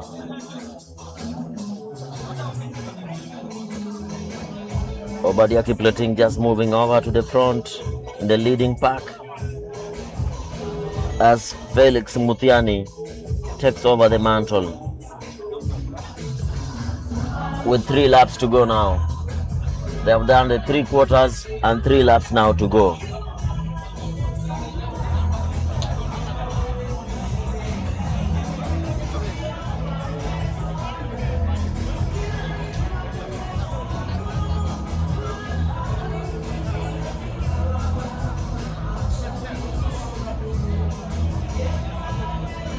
Still quite a packed race for this one.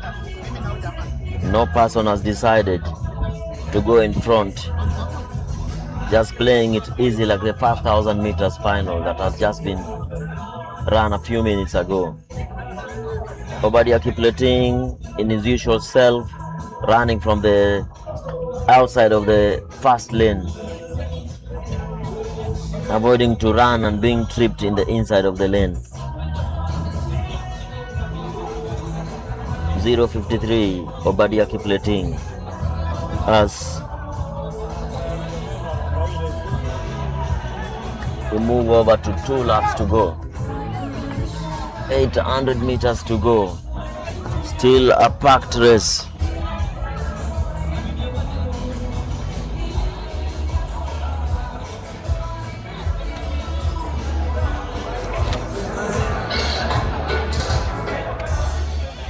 (1,500 meters, 2 laps to go.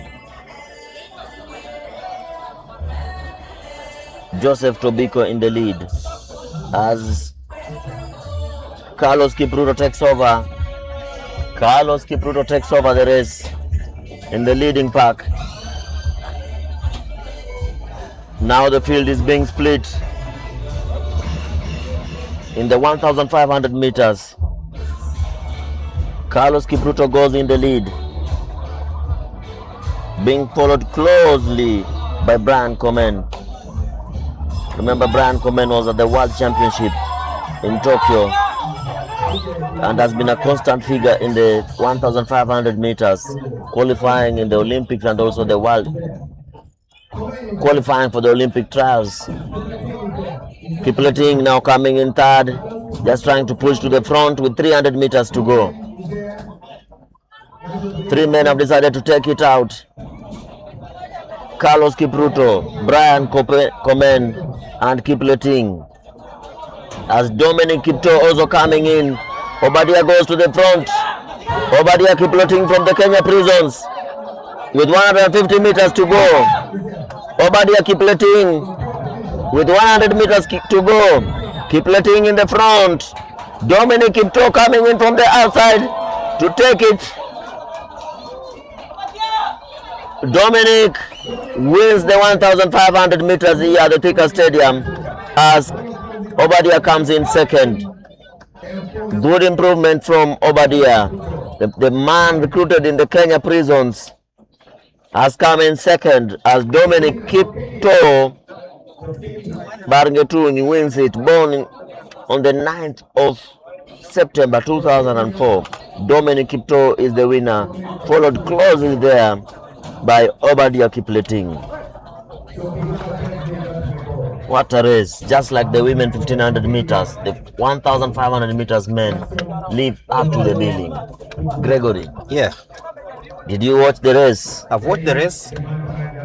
Just going to inquire why there was so much lull in between the races. But now I think everything has been lined up, and so good we've had this race. Very competitive. Barngetuni winning that one. It was a sprint finish. Yes. To me, I believe we have enough quality in the 1,500 meters, and it's just shown from this ended men's final. Brian Komen has been relegated to about 4th position. The young men have decided this is our time. Yes. As we watch the replay of the race, like I told you, Gregory, Obadia Kipleting from Kenya prisons loves to run on the outside of the track, on lane one, but on the outside, not being boxed in the inside lane. Is that a good strategy? It might be a good strategy, but then he covers a lot of distance as he tries to come into the inside lanes, and that means that he has to use a lot of effort to ensure that he is actually in prime position to strike. And now, of course, Barngetuni will be the man to watch, and we'll be focusing on that in a bit as we head over to the track side where Charity is lining up an interview with the podium finishers in this race. But right now on your screens is the replay of that just ended 1,500 meters.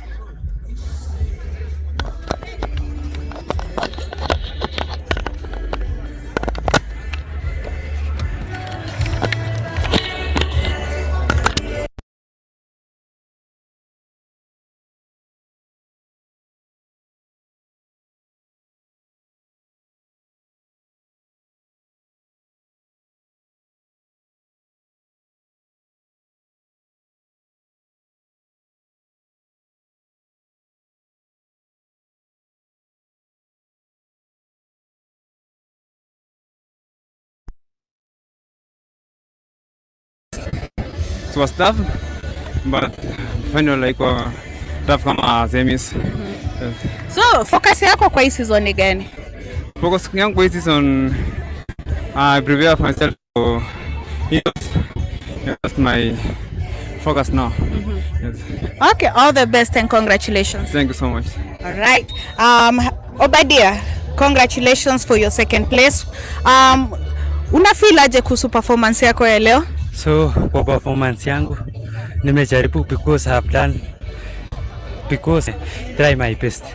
Yeah. Training ya prison inakupeleka vipi? So training ya prison inanipeleka vizuri.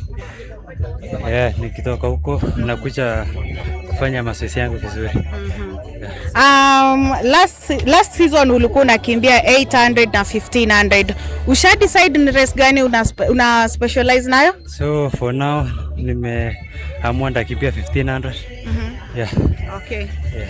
All the best and congratulations. Thank you very much. All right. I'm also joined by the third place finisher. Kwa majina unaitwa nani? Carlos Kibruda. Pardon? Carlos Kibruda. Oh, Carlos, congratulations. Una feel aje kuhusu performance yako ya leo? Weather imekuwa vipi? Imekuwa affect in any way? Hapo nasikia poa juu sai season 2 ndio imeanza hapa hivi. So nikiona venye tunakimbia sai towards the competition huko mbele. Nimefurahia mazoezi nimefanya, narudi tunafanya hapo na coach. Alafu tuone ni wapi ndio inabidi ni ng'ang'anie. Na sasa tuna focus, naona kuna indo hapo ndio tunataka kama wanariadha wenye tumetoka tu juzi kuanza kukimbia. Yeah. Okay, all the best and congratulations. Thanks. Those who are our winners in the 1500 meters. I'm looking to the event. I'll be handing you over to Lemi to take us through.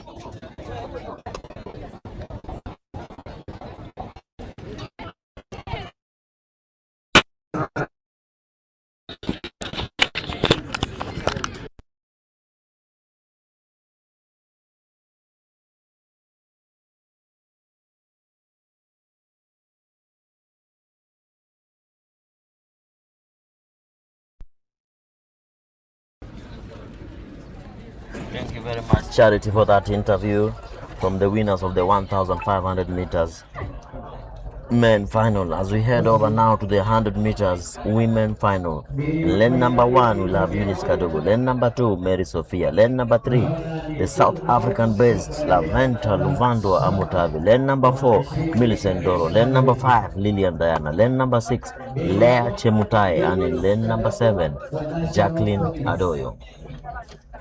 So it is the 100 meters final. That is Maria Sophia of Utawala.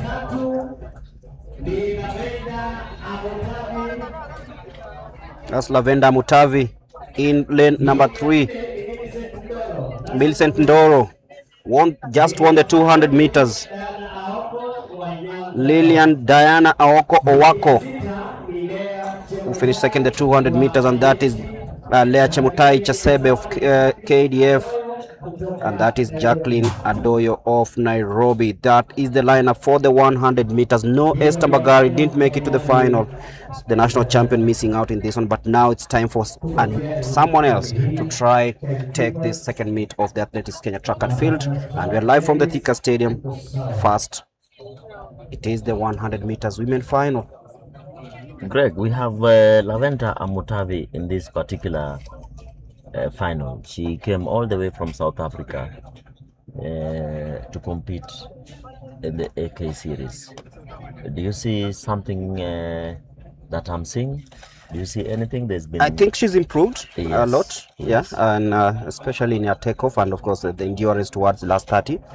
But you're yet to see if she can do that today, because she finished second in the semi-finals, and off they go nicely. Eunice Kadogo off the block so nicely. Then there is Mary Sophia Simiyu also coming from inside lane number 2. But then Millicent Ndoro will be steaming away, makes it 2 out of 2. Millicent Ndoro wins it ahead of Lillian Diana. And Eunice Kadogo coming in from the inside of the lane to take the 3rd position. The winner is Millicent Ndoro from the Kenya Police. Millicent Ndoro wins it from the Kenya Police, being hugged there by the captain from Utawala Springs Club, Richie Mzandu.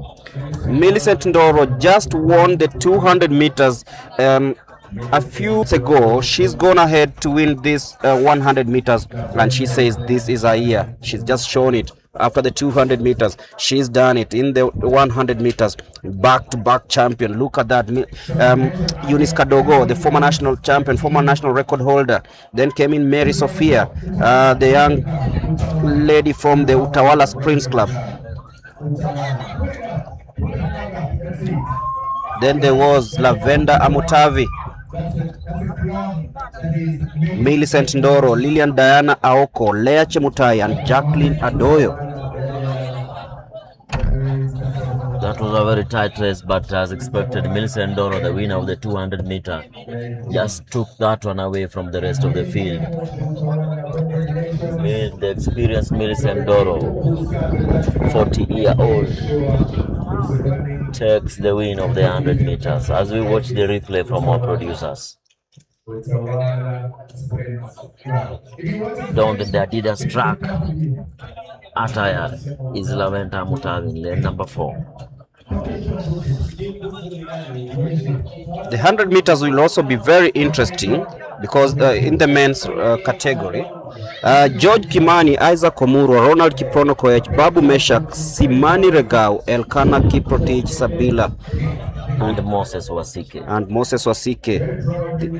Elkana just won the 200 meters, be aiming to do a double just like Ndoro. Then Millicent Doro seems to be very in cruise control of everything that is happening here. Look at the way she's just stepping away from the rest. Eunice Kadogo tried so hard to come from the inside lane, but Laventa Mutavi just nipped there by Sophia in 5th position. So it was Ndoro winning that. This is the men 100-meter final. The men 100-meter and I can see all Utawala sprinters who are not in the pitch, their fans going to cheer their team, because a couple of them in this one, starting with George Kimani and bib number 61, he'll be running in lane number 1. Yes. Then there is the younger brother to the Africa record holder in the 100 meters, Ferdinand Omanyala. That is Isaac Omuro in lane number 2. And in lane number 3, another man from Utawala Sprint Club, Ronald Kiprono. His compatriot, Meshak Babu, in lane number 4. He wants to fly. Simani Regau, Nairobi, in lane number 5. And the 200-meter winner, Elkana Kiprotich, aiming to do a double right here in Thika, as Moses Wasike Onyango completes that lineup in lane number 7. Quite a star-studded field here. The only person missing here is Ferdinand Omanyala, but is well represented by the brother who is in lane number 2, Isaac Omurwa. 4 athletes from the Utawala Springs Club: Sabila, Babu, Kimani, and Ronald Koech. Will the winner of the 200 meters come and take the 100 meters? Let's wait and see.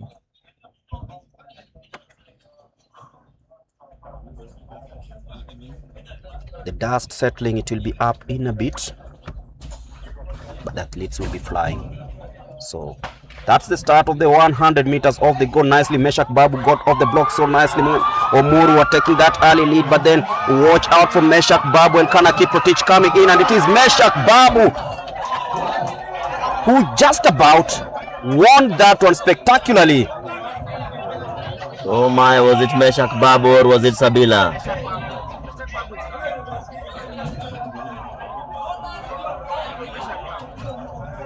It is very tight.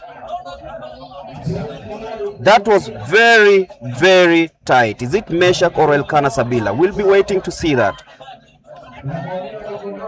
That's Isaac Omurwa, Moses Wasike.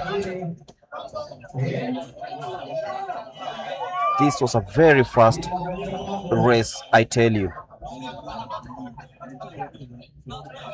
Let's wait to see how things unfolded in this race.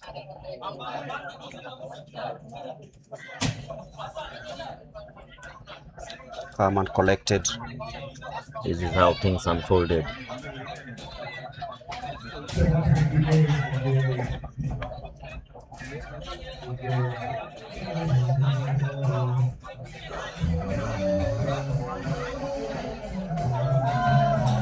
So off they went Very nicely. good start there from Sabila. And I think it must have Meshak been Babu was grimacing right from the word go. And so who won between Meshak Babu? Ooh. It is it Ronald Kiprono Koech? This is a photo finish. Ronald Kiprono Koech might have just about won that one. Is Ronald, then Sabila, then Wasike third, Meshak Babu fourth, Simani fifth. Wow. From the photo finish from our screens. So Ronald Kiprono Koech won that race in a very tight, with very tight margin, sorry. Look at that. Just coming in and steaming in. So Ronald Kiprono Koech, Sabila and Sabila coming in second, Babu fourth, and Simani just at the fifth position.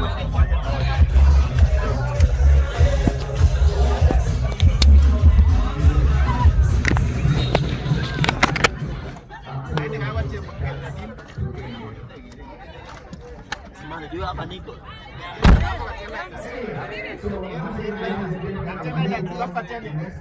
So Ronald Kiprono Koech, we are.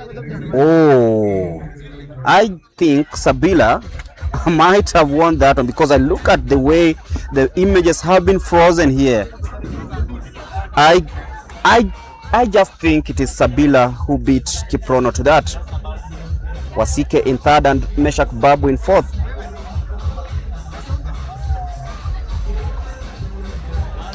So this is, I think we'll be waiting for the official results, but I think it was very tight between Sabila and Kiprono. Very tight. Very tight.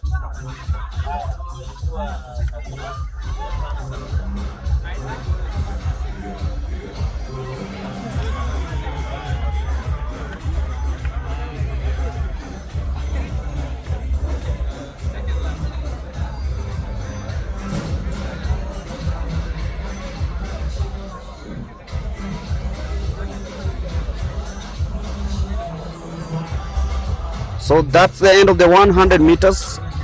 The Utaola Sprints Club sprint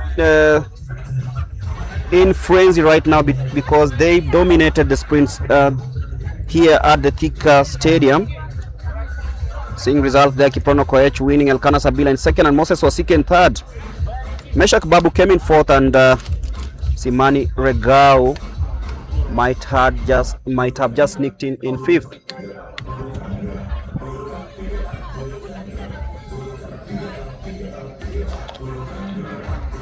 So this is day 3 of the Athletics Kenya weekend meeting happening here at the THIKA Stadium. Also coming up will be the 800 meters and the 3000 meters steeplechase.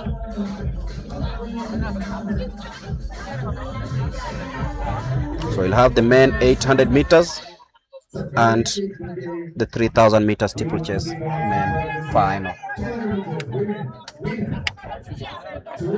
Also, the medal ceremony is taking place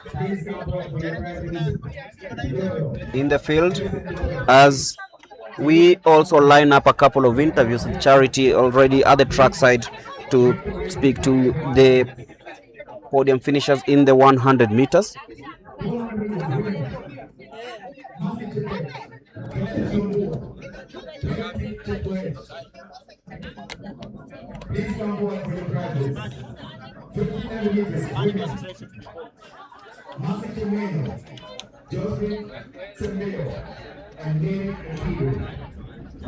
Medal ceremony also happening right now.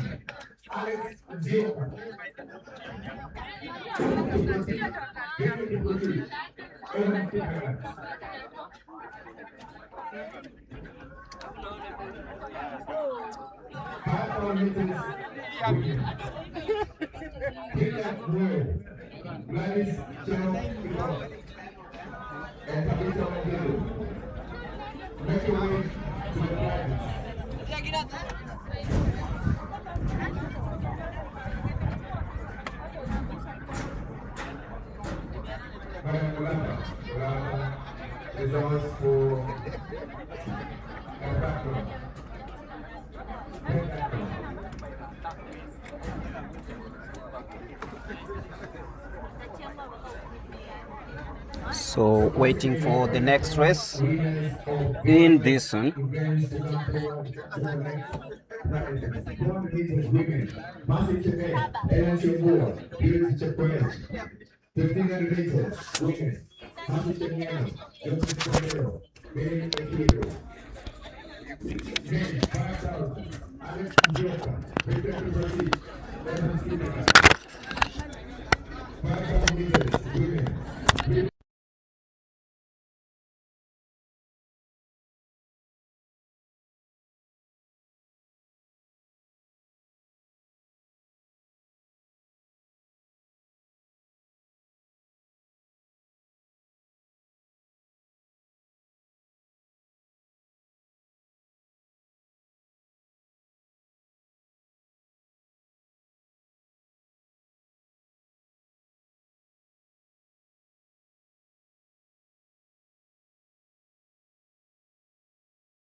in the 100 meters, Ferdinand Omanyala, that is Isaac Omoro in lane number 2, and in lane number 3,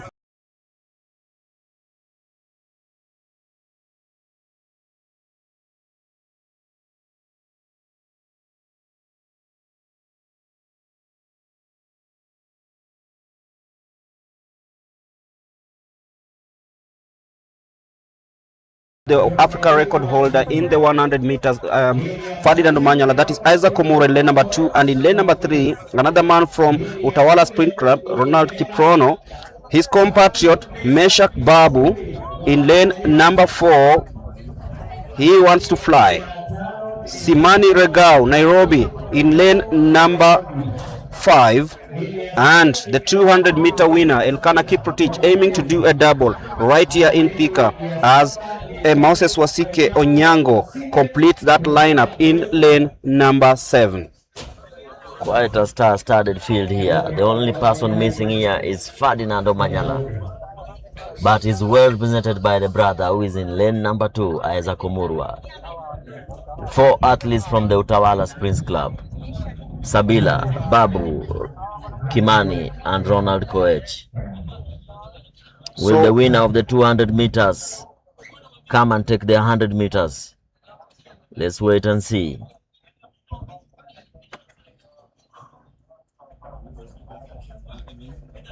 The dust settling, it will be up in a bit, but the athletes will be flying. So that's the start of the 100 meters of the goal. Nicely, Meshak Babu got off the block so nicely. Omuru are taking that early lead, but then watch out for Meshak Babu and Elkana Kiprotich coming in, and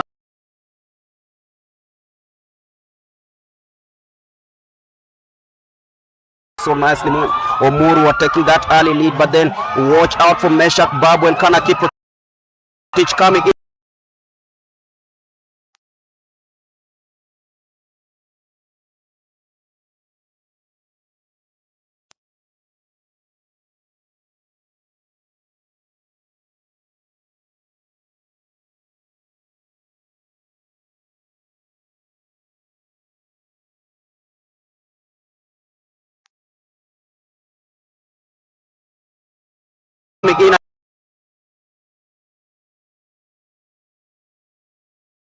Early lead, but then watch out for Meshak Babu and Elkana Kiprotich coming in, and it is Meshak Babu who just about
So it's the medal ceremony of the 10,000 meters.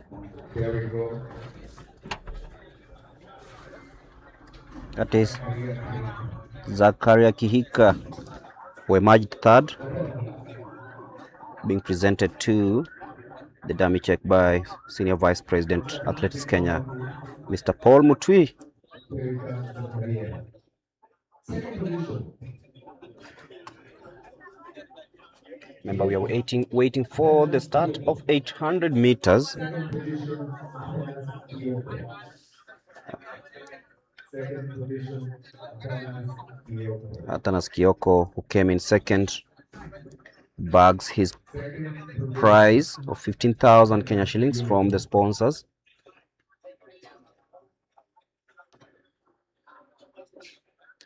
Being presented by Senior Vice President Mr. Paul Mutui.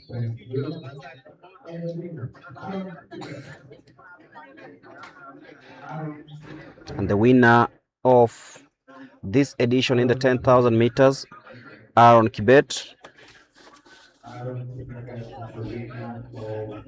Kiplangat. Aaron Kiplangat, winner of 20,000 Kenya shillings, right here at the THIKA Stadium. Two major events coming up, the 800 meters and the 3,000 meters steeplechase, as the athletes take a photo with their dummy checks, confirming the amounts won after finishing on the podium in the 10,000 meters. So coming up also the 800 meters, the men final. Remember yesterday we had the women final, and this is day 3 of the second Athletics Kenya track and field meeting here at the THIKA Stadium. So the 800 meters men final will have 7 athletes: Kiplangat B, Justice Kipkoech Biegon, Brian Musioka Masai, Solomon Kimutai, Kelvin Kimtai, Cheminingwa Aaron, and Kinsempe Emmanuel Tajewuo of Central.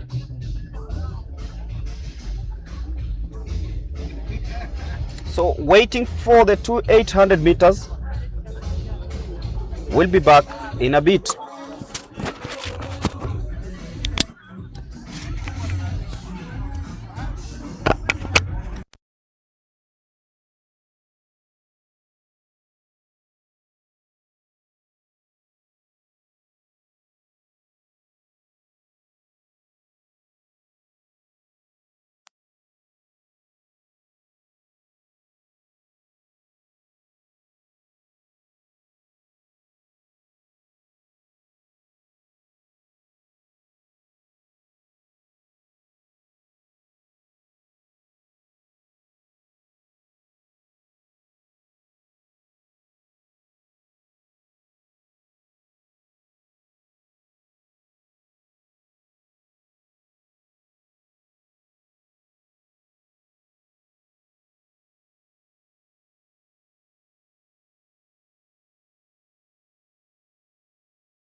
And now to the penultimate event of the day, the 800 meters men final. And 7 athletes will be running in this one. Justice Biegon in lane number 2. There is Brian Musioka of KDF, Solomon Kimutai, Kelvin Kimutai Loti, Cheminingwa Aaron, and Kinsempe Emmanuel Tajewuo.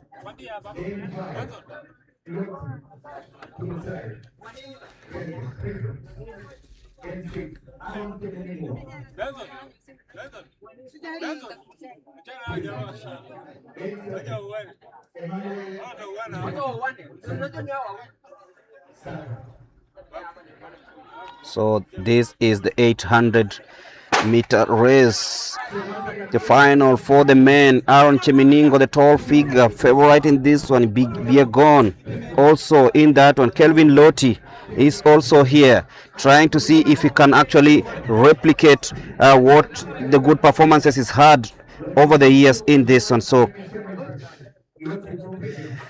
it is a 2-lap race.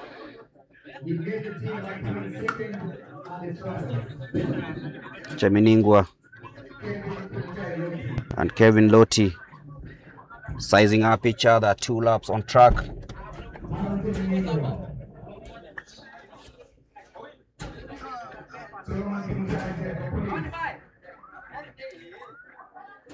And now they go to that crucial moment. Biegon in third as they hit the bell. Cheminingwa still leading the way. Justice Biegon, Kevin Loti.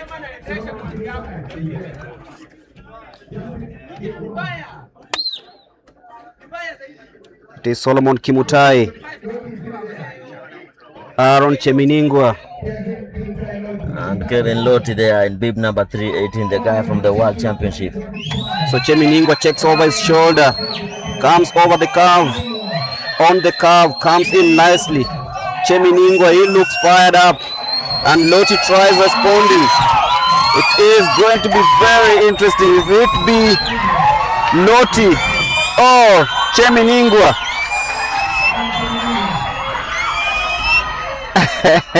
And they size up each other, and Loti just about wins that one.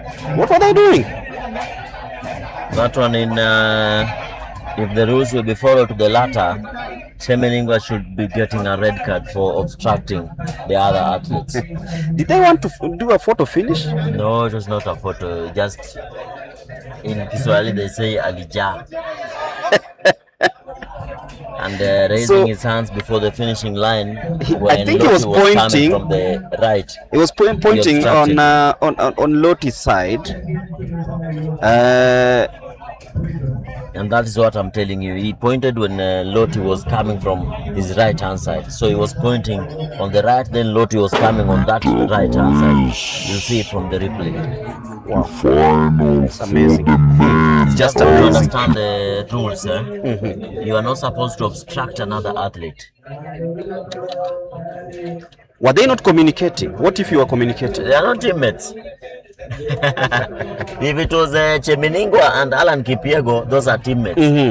You would have said yes. And as you can see from the replay, the athletes have to come and enter after the cones into lane 1.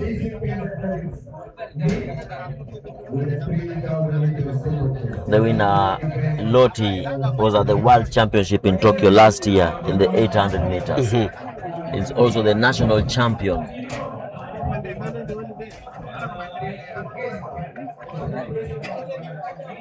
Cheminingwa started celebrating way before he crossed the finishing line, and I think that just made him lose concentration. And as usual, we'll be finding out what exactly happened at the finishing line, and we'll be handing over to Charity, who is on the track side. She will be speaking to Loti, Cheminingwa, and the athletes who finished on the podium. And Charity, if you are ready, you can take it away.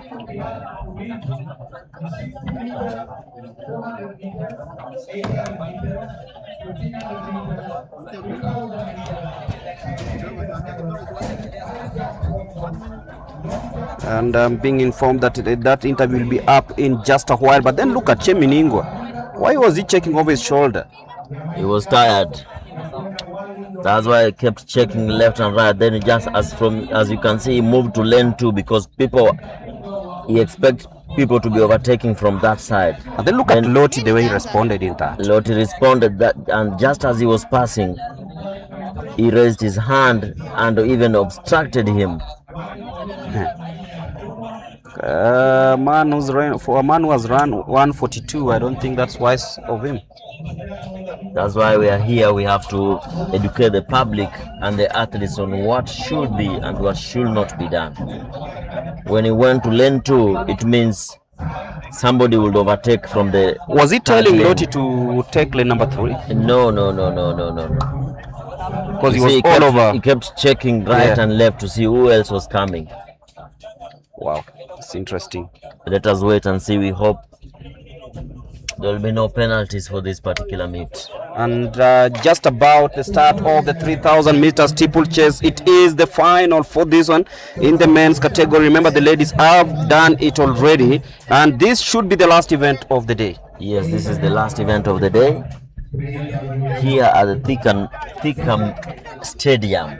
You told me it's not a national stadium, it's just the THIKA Stadium. It's called the THIKA Sub-County Stadium in THIKA Sub-County. And as that just continues, we'll be handing over to Charity, who is speaking to the competitors in the 800 meters. Over to you, Charity.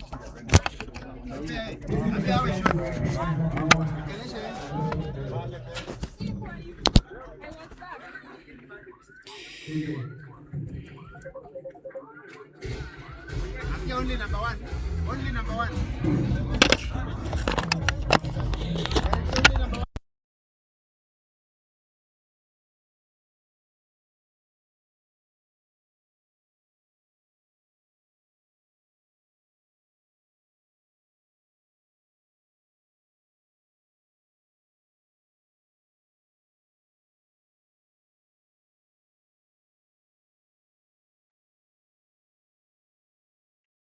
Nafanya swali moja. Already nishaweka hapa, alafu niambie moja.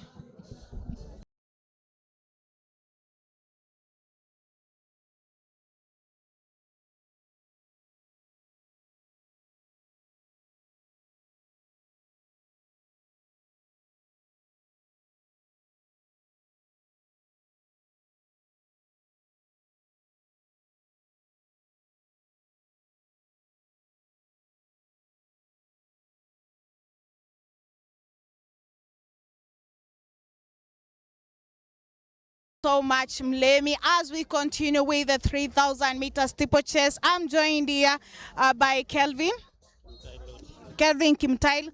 Kevin, una feel aje kuhusu performance yako? Na feel vizuri. Yeah. Focus yako after sasa kuchukua 800 meters itakuwa nini? Focus yangu after kukimbia leo, naona mwili si mbaya. Ni venye tuko college na mwenzangu Aaron, but tungali mazoezi. Yeah. Okay. Yes. Thank you so much and congratulations. Thank you. Okay. Aaron, congratulations on your second place. Utangalia hii side. Uko worried that sorry. First of all, congratulations on your new bundle of joy, boy or girl. Boy. Congrats. Performance yako leo una feel aje kuihusu na pengine ni nini utaenda kufocus na kwa mazoezi? I think ni speed work because long runs nimepika ya kutosha. So saizi ni kufocus on speeds. Yeah. Niliona tukiwa kwa home stretch umeinua mkono obstruct that ingekuwa considered maybe like an obstruction. Were you worried that Kevin angekupita? Hiyo ni kitu tulikuwa Ndio ni mingo hiyo kitu wamefanya. Tunaanza kumuita akuje. Because we are one team. Kenya Prison Service, so anyone can win. So niliona akuje tuendanisha na yeye. Yeah. All the best and congratulations. Thank you. Over to you, Rotich. Over to you, Mulemi. Rotich is our another commentator based in Eldoret, but we have Mulemi and Hillary coming in for us here in THIKA. Over to you.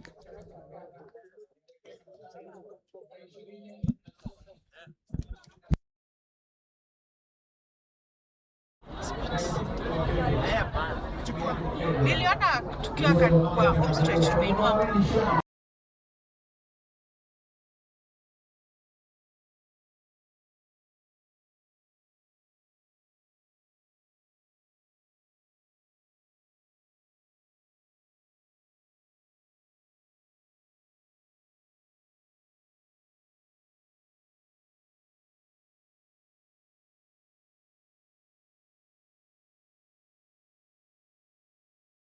'As you've educated Cheminingwa, him raising his right arm is an obstruction to the other athletes, and in a serious, let me say, in international meets, that would have landed him a disqualification. But I know the Kenya TIC technical would have lodged another complaint, and he would have been reinstated. But that is dangerous from him. Over now to the 3,000 meter steeplechase with 3 laps to go. Remember, this is a 3,000 meters steeplechase main final, the final event of the day.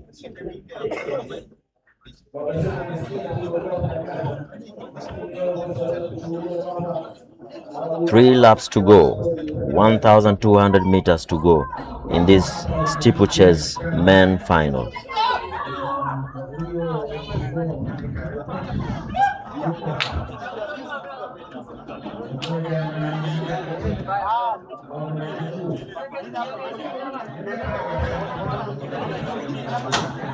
Twenty athletes registered for this particular event. They include Kevin Kipkemei, Victor Kibichi, Peter Mutie, Kenneth Kiprono, Peter Kipngeno, Stephen Kiplagat, Cosmas Koech, Eric Kibet, Clinton Kiprono, Vincent Kibet, Michael Mutisia, Korir Philip, Morris Mutiso, Kipkosgei Noah, Mutai Cosmas, Justus Kipruto, Hussein Rashid, Juguna Paul, Peter Sheriet, and Abednego Kiprotich. 3,000 meters steeplechase main final, 2 laps to go.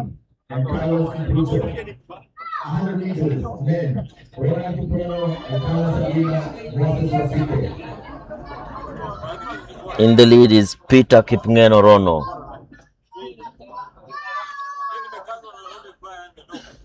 Peter Kipngeno Rono.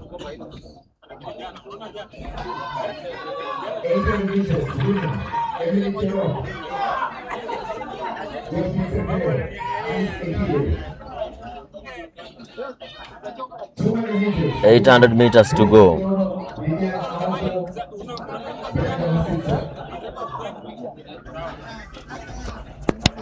Can imagine running on Maram, then going to jump in water. And there's a tartan surface on the barrier. On the barrier. So you jump on tartan and continue running on the Maram dirt track. Very interesting. Kenya's dominance in this event was taken away from them by El Bakali, the man from Morocco. They're now hosting the AFCON. Today we'll be having a match between Egypt and Nigeria live from Morocco. Yes, can't wait to see what transpires in that game. And remember, also today we have the Manchester Derby in the English Premier League at 3:30 p.m. Final lap to go. Peter Kipngeno Rono in the lead. Born on the 10th of March 2004. 22-year-old in the lead.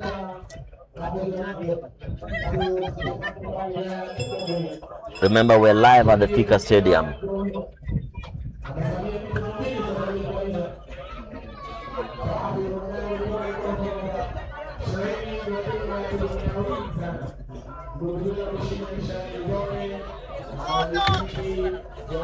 Greg, you can take over. As they head to the home straight. That is Peter Kipngeno Rono jogging away. He knows that he's done enough. There is. He's run a very tactical race, winning this one spectacularly to claim victory in the 3,000 meter steeplechase, the last event of the day.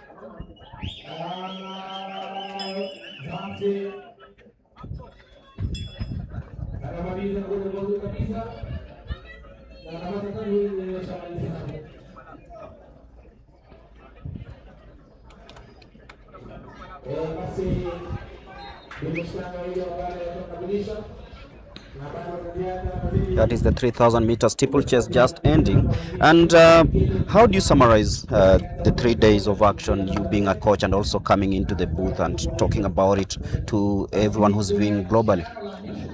We've had a very good 3 days of running here at THIKA. This is the first meet of the year here in Kenya, and we are grateful that we didn't have so many injuries. We've seen very good performances from the sprinters, the middle distance and the long distance athletes. And this year has a lot in store. We have the World Relays happening in Gaborone, Botswana. We have the African Championship. We have the Commonwealth Games. We have the Youth Olympic Games. So this being the first race of the year, it has been quite a good outing. Quite a good outing it's been, and of course on the 30th and the 31st we'll be having the trials for the World Indoors, and just about happening, and it will be at the Ulinzi Sports Complex, and then on the 29th of February we'll be having the third athletics Kenya track and field at the Kapsabet Stadium. But it's all about finishing and finishing in style, and Charity is lining up interviews and she will be signing us out. Charity, over to you as we conclude the day.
Ajipange, ungenipatia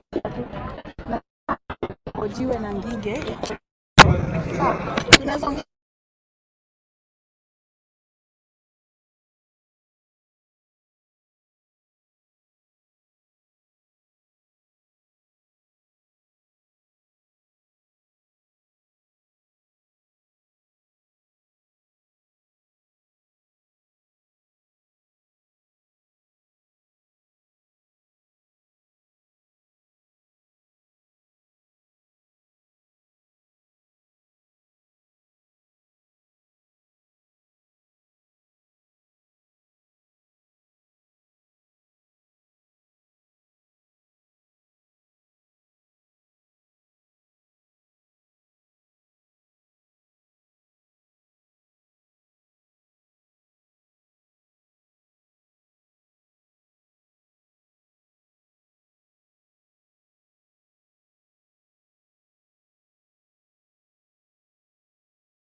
Kwa mbaya ni chua tu ndio niko juu. Na ukirudi kwa mazoezi utakuwa na focus na nini? Season ndo hii, tuko na Africa Championships, Commonwealth. Kwa my preparation naenda ku prepare for Africa or Commonwealth. All the best and congratulations. Asante. Right. Aya, kwa majina unaitwa nani? Naitwa Amon Kipkorir. Amon, unafeel aje umeweza kukua nambari ya pili? Weather imekupeleka aje? Naona si mbaya juu hii ni mbio ya kwanza tisia. Naona nikiendelea hivi sija train barriers na nikitrain vizuri nikienda kuongeza mambo na barriers naona nitafanya vizuri mwaka huu. All the best and congratulations. All right. I also joined by the third finisher. Utaangalia hivi. Kwa majina unaitwa nani? Naitwa Paul Kimani. Paul Kimani, uko vipi? Mimi niko poa juu sijafanya mazoezi vile sana, lakini nimetoka kwa injury. Ndio sasa nikakuja nijaribu hii tuone itakuwaje. Na nimefurahia sana juu nimeingia position 3. Yeah. Na injury inaelekea kupona ama bado ndio unaendelea kutibu? Imepona sasa. All the best and congratulations. All right. Those were our winners in the 3,000 meter steeplechase, and I'm handing it over to Mulemi to take us through the next event.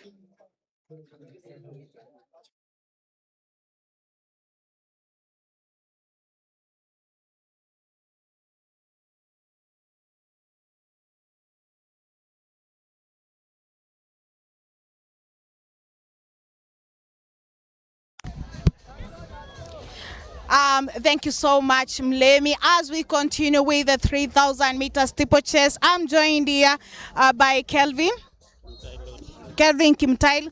Kevin, una feel aje kuhusu performance yako? Na feel vizuri. Yeah. Focus yako after sasa kuchukua 800 meters itakuwa nini? Focus yangu after kukimbia leo, naona mwili si mbaya. Ni venye tuko college na mwenzangu Aaron, but tungali mazoezi. Yeah. Okay. Yes. Thank you so much and congratulations. Thank you. Okay. Aaron, congratulations on your second place. Utangalia hii side. Uko worried that sorry. First of all, congratulations on your new bundle of joy, boy or girl. Boy. Congrats. Performance yako leo una feel aje kuihusu na pengine ni nini utaenda kufocus na kwa mazoezi? I think ni speed work because long runs nimepika ya kutosha. So saizi ni kufocus on speeds. Yeah. Niliona tukiwa kwa home stretch umeinua mkono obstruct that ingekuwa considered maybe like an obstruction. Were you worried that Kevin angekupita? Hiyo ni kitu tulikuwa tumeagree. Anyone juu unaona nilifika for 150 nikaanza kumuita kuja because we are one team, Kenya Prison Service, so anyone can win, so niliona akuje tuendanisha na yeye. Yeah. All the best and congratulations. Thank you. Over to you, Rotich. Over to you, Mulemi. Rotich is our another commentator based in Eldoret, but we have Mulemi and Hillary coming in for us here in THIKA. Over to you. Thank you so much, Mulemi. I'm joined here by the winner in the 3,000 meter steeplechase. Kwa majina unaitwa nani? Naitwa Peter. Congratulations. Event leo imekuwa vipi kwako? Haikuwa mbaya, ni chua tu ndio. And of course bringing it the best out of each and everyone who participated in this one. Season ndo hii, tuko na Africa Championships, Commonwealth. Kwa my preparation naenda ku prepare for Africa or Commonwealth. All the best and congratulations. Asante. Right. Kwa majina unaitwa nani? Naitwa Amon Kipkorir. Amon, una feel aje umeweza kukua nambari ya pili? Weather imekupeleka aje? Naona si mbaya juu hii ni mbio ya kwanza tisia. Naona nikiendelea hivi sija train barriers na nikitrain vizuri nikienda kuongeza mambo na barriers naona nitafanya vizuri mwaka huu. All the best and congratulations. All right. I also joined by the third finisher. Utaangalia hivi. Kwa majina unaitwa nani? Naitwa Paul Kimani. Paul Kimani, uko vipi? Mimi niko poa juu sijafanya mazoezi vile sana, lakini nimetoka kwa injury. Ndio sasa nikakuja nijaribu hii tuone itakuwaje. Na nimefurahia sana juu nimeingia position 3. Yeah. Na injury inaelekea kupona ama bado ndio unaendelea kutibu? Imepona sasa. All the best and congratulations. All right. Those were our winners in the 3,000 meter steeplechase, and I'm handing it over to Mulemi to take us through the next event. In the dusty THIKA sub-county stadium, but overall a good 3 days of athletics action, and it has happened, it's been done, and it's all over, and everyone has been happy. Anyone who competed here has learned his or her lessons, and it comes to the end. This comes to the end of the day 3 of Athletics Kenya weekend meet here at the THIKA stadium. We now shift focus to the World Indoor Trials that will be happening at the Ulinzi Sports Complex. That should be coming at the end of this month before ushering in the third leg of this weekend meet at the Kapsabet Stadium. But from us and on the behalf of the crew live from THIKA Stadium, this has been a great day of athletics. See you next time. Bye bye, take care, and always keep it Athletics Kenya TV.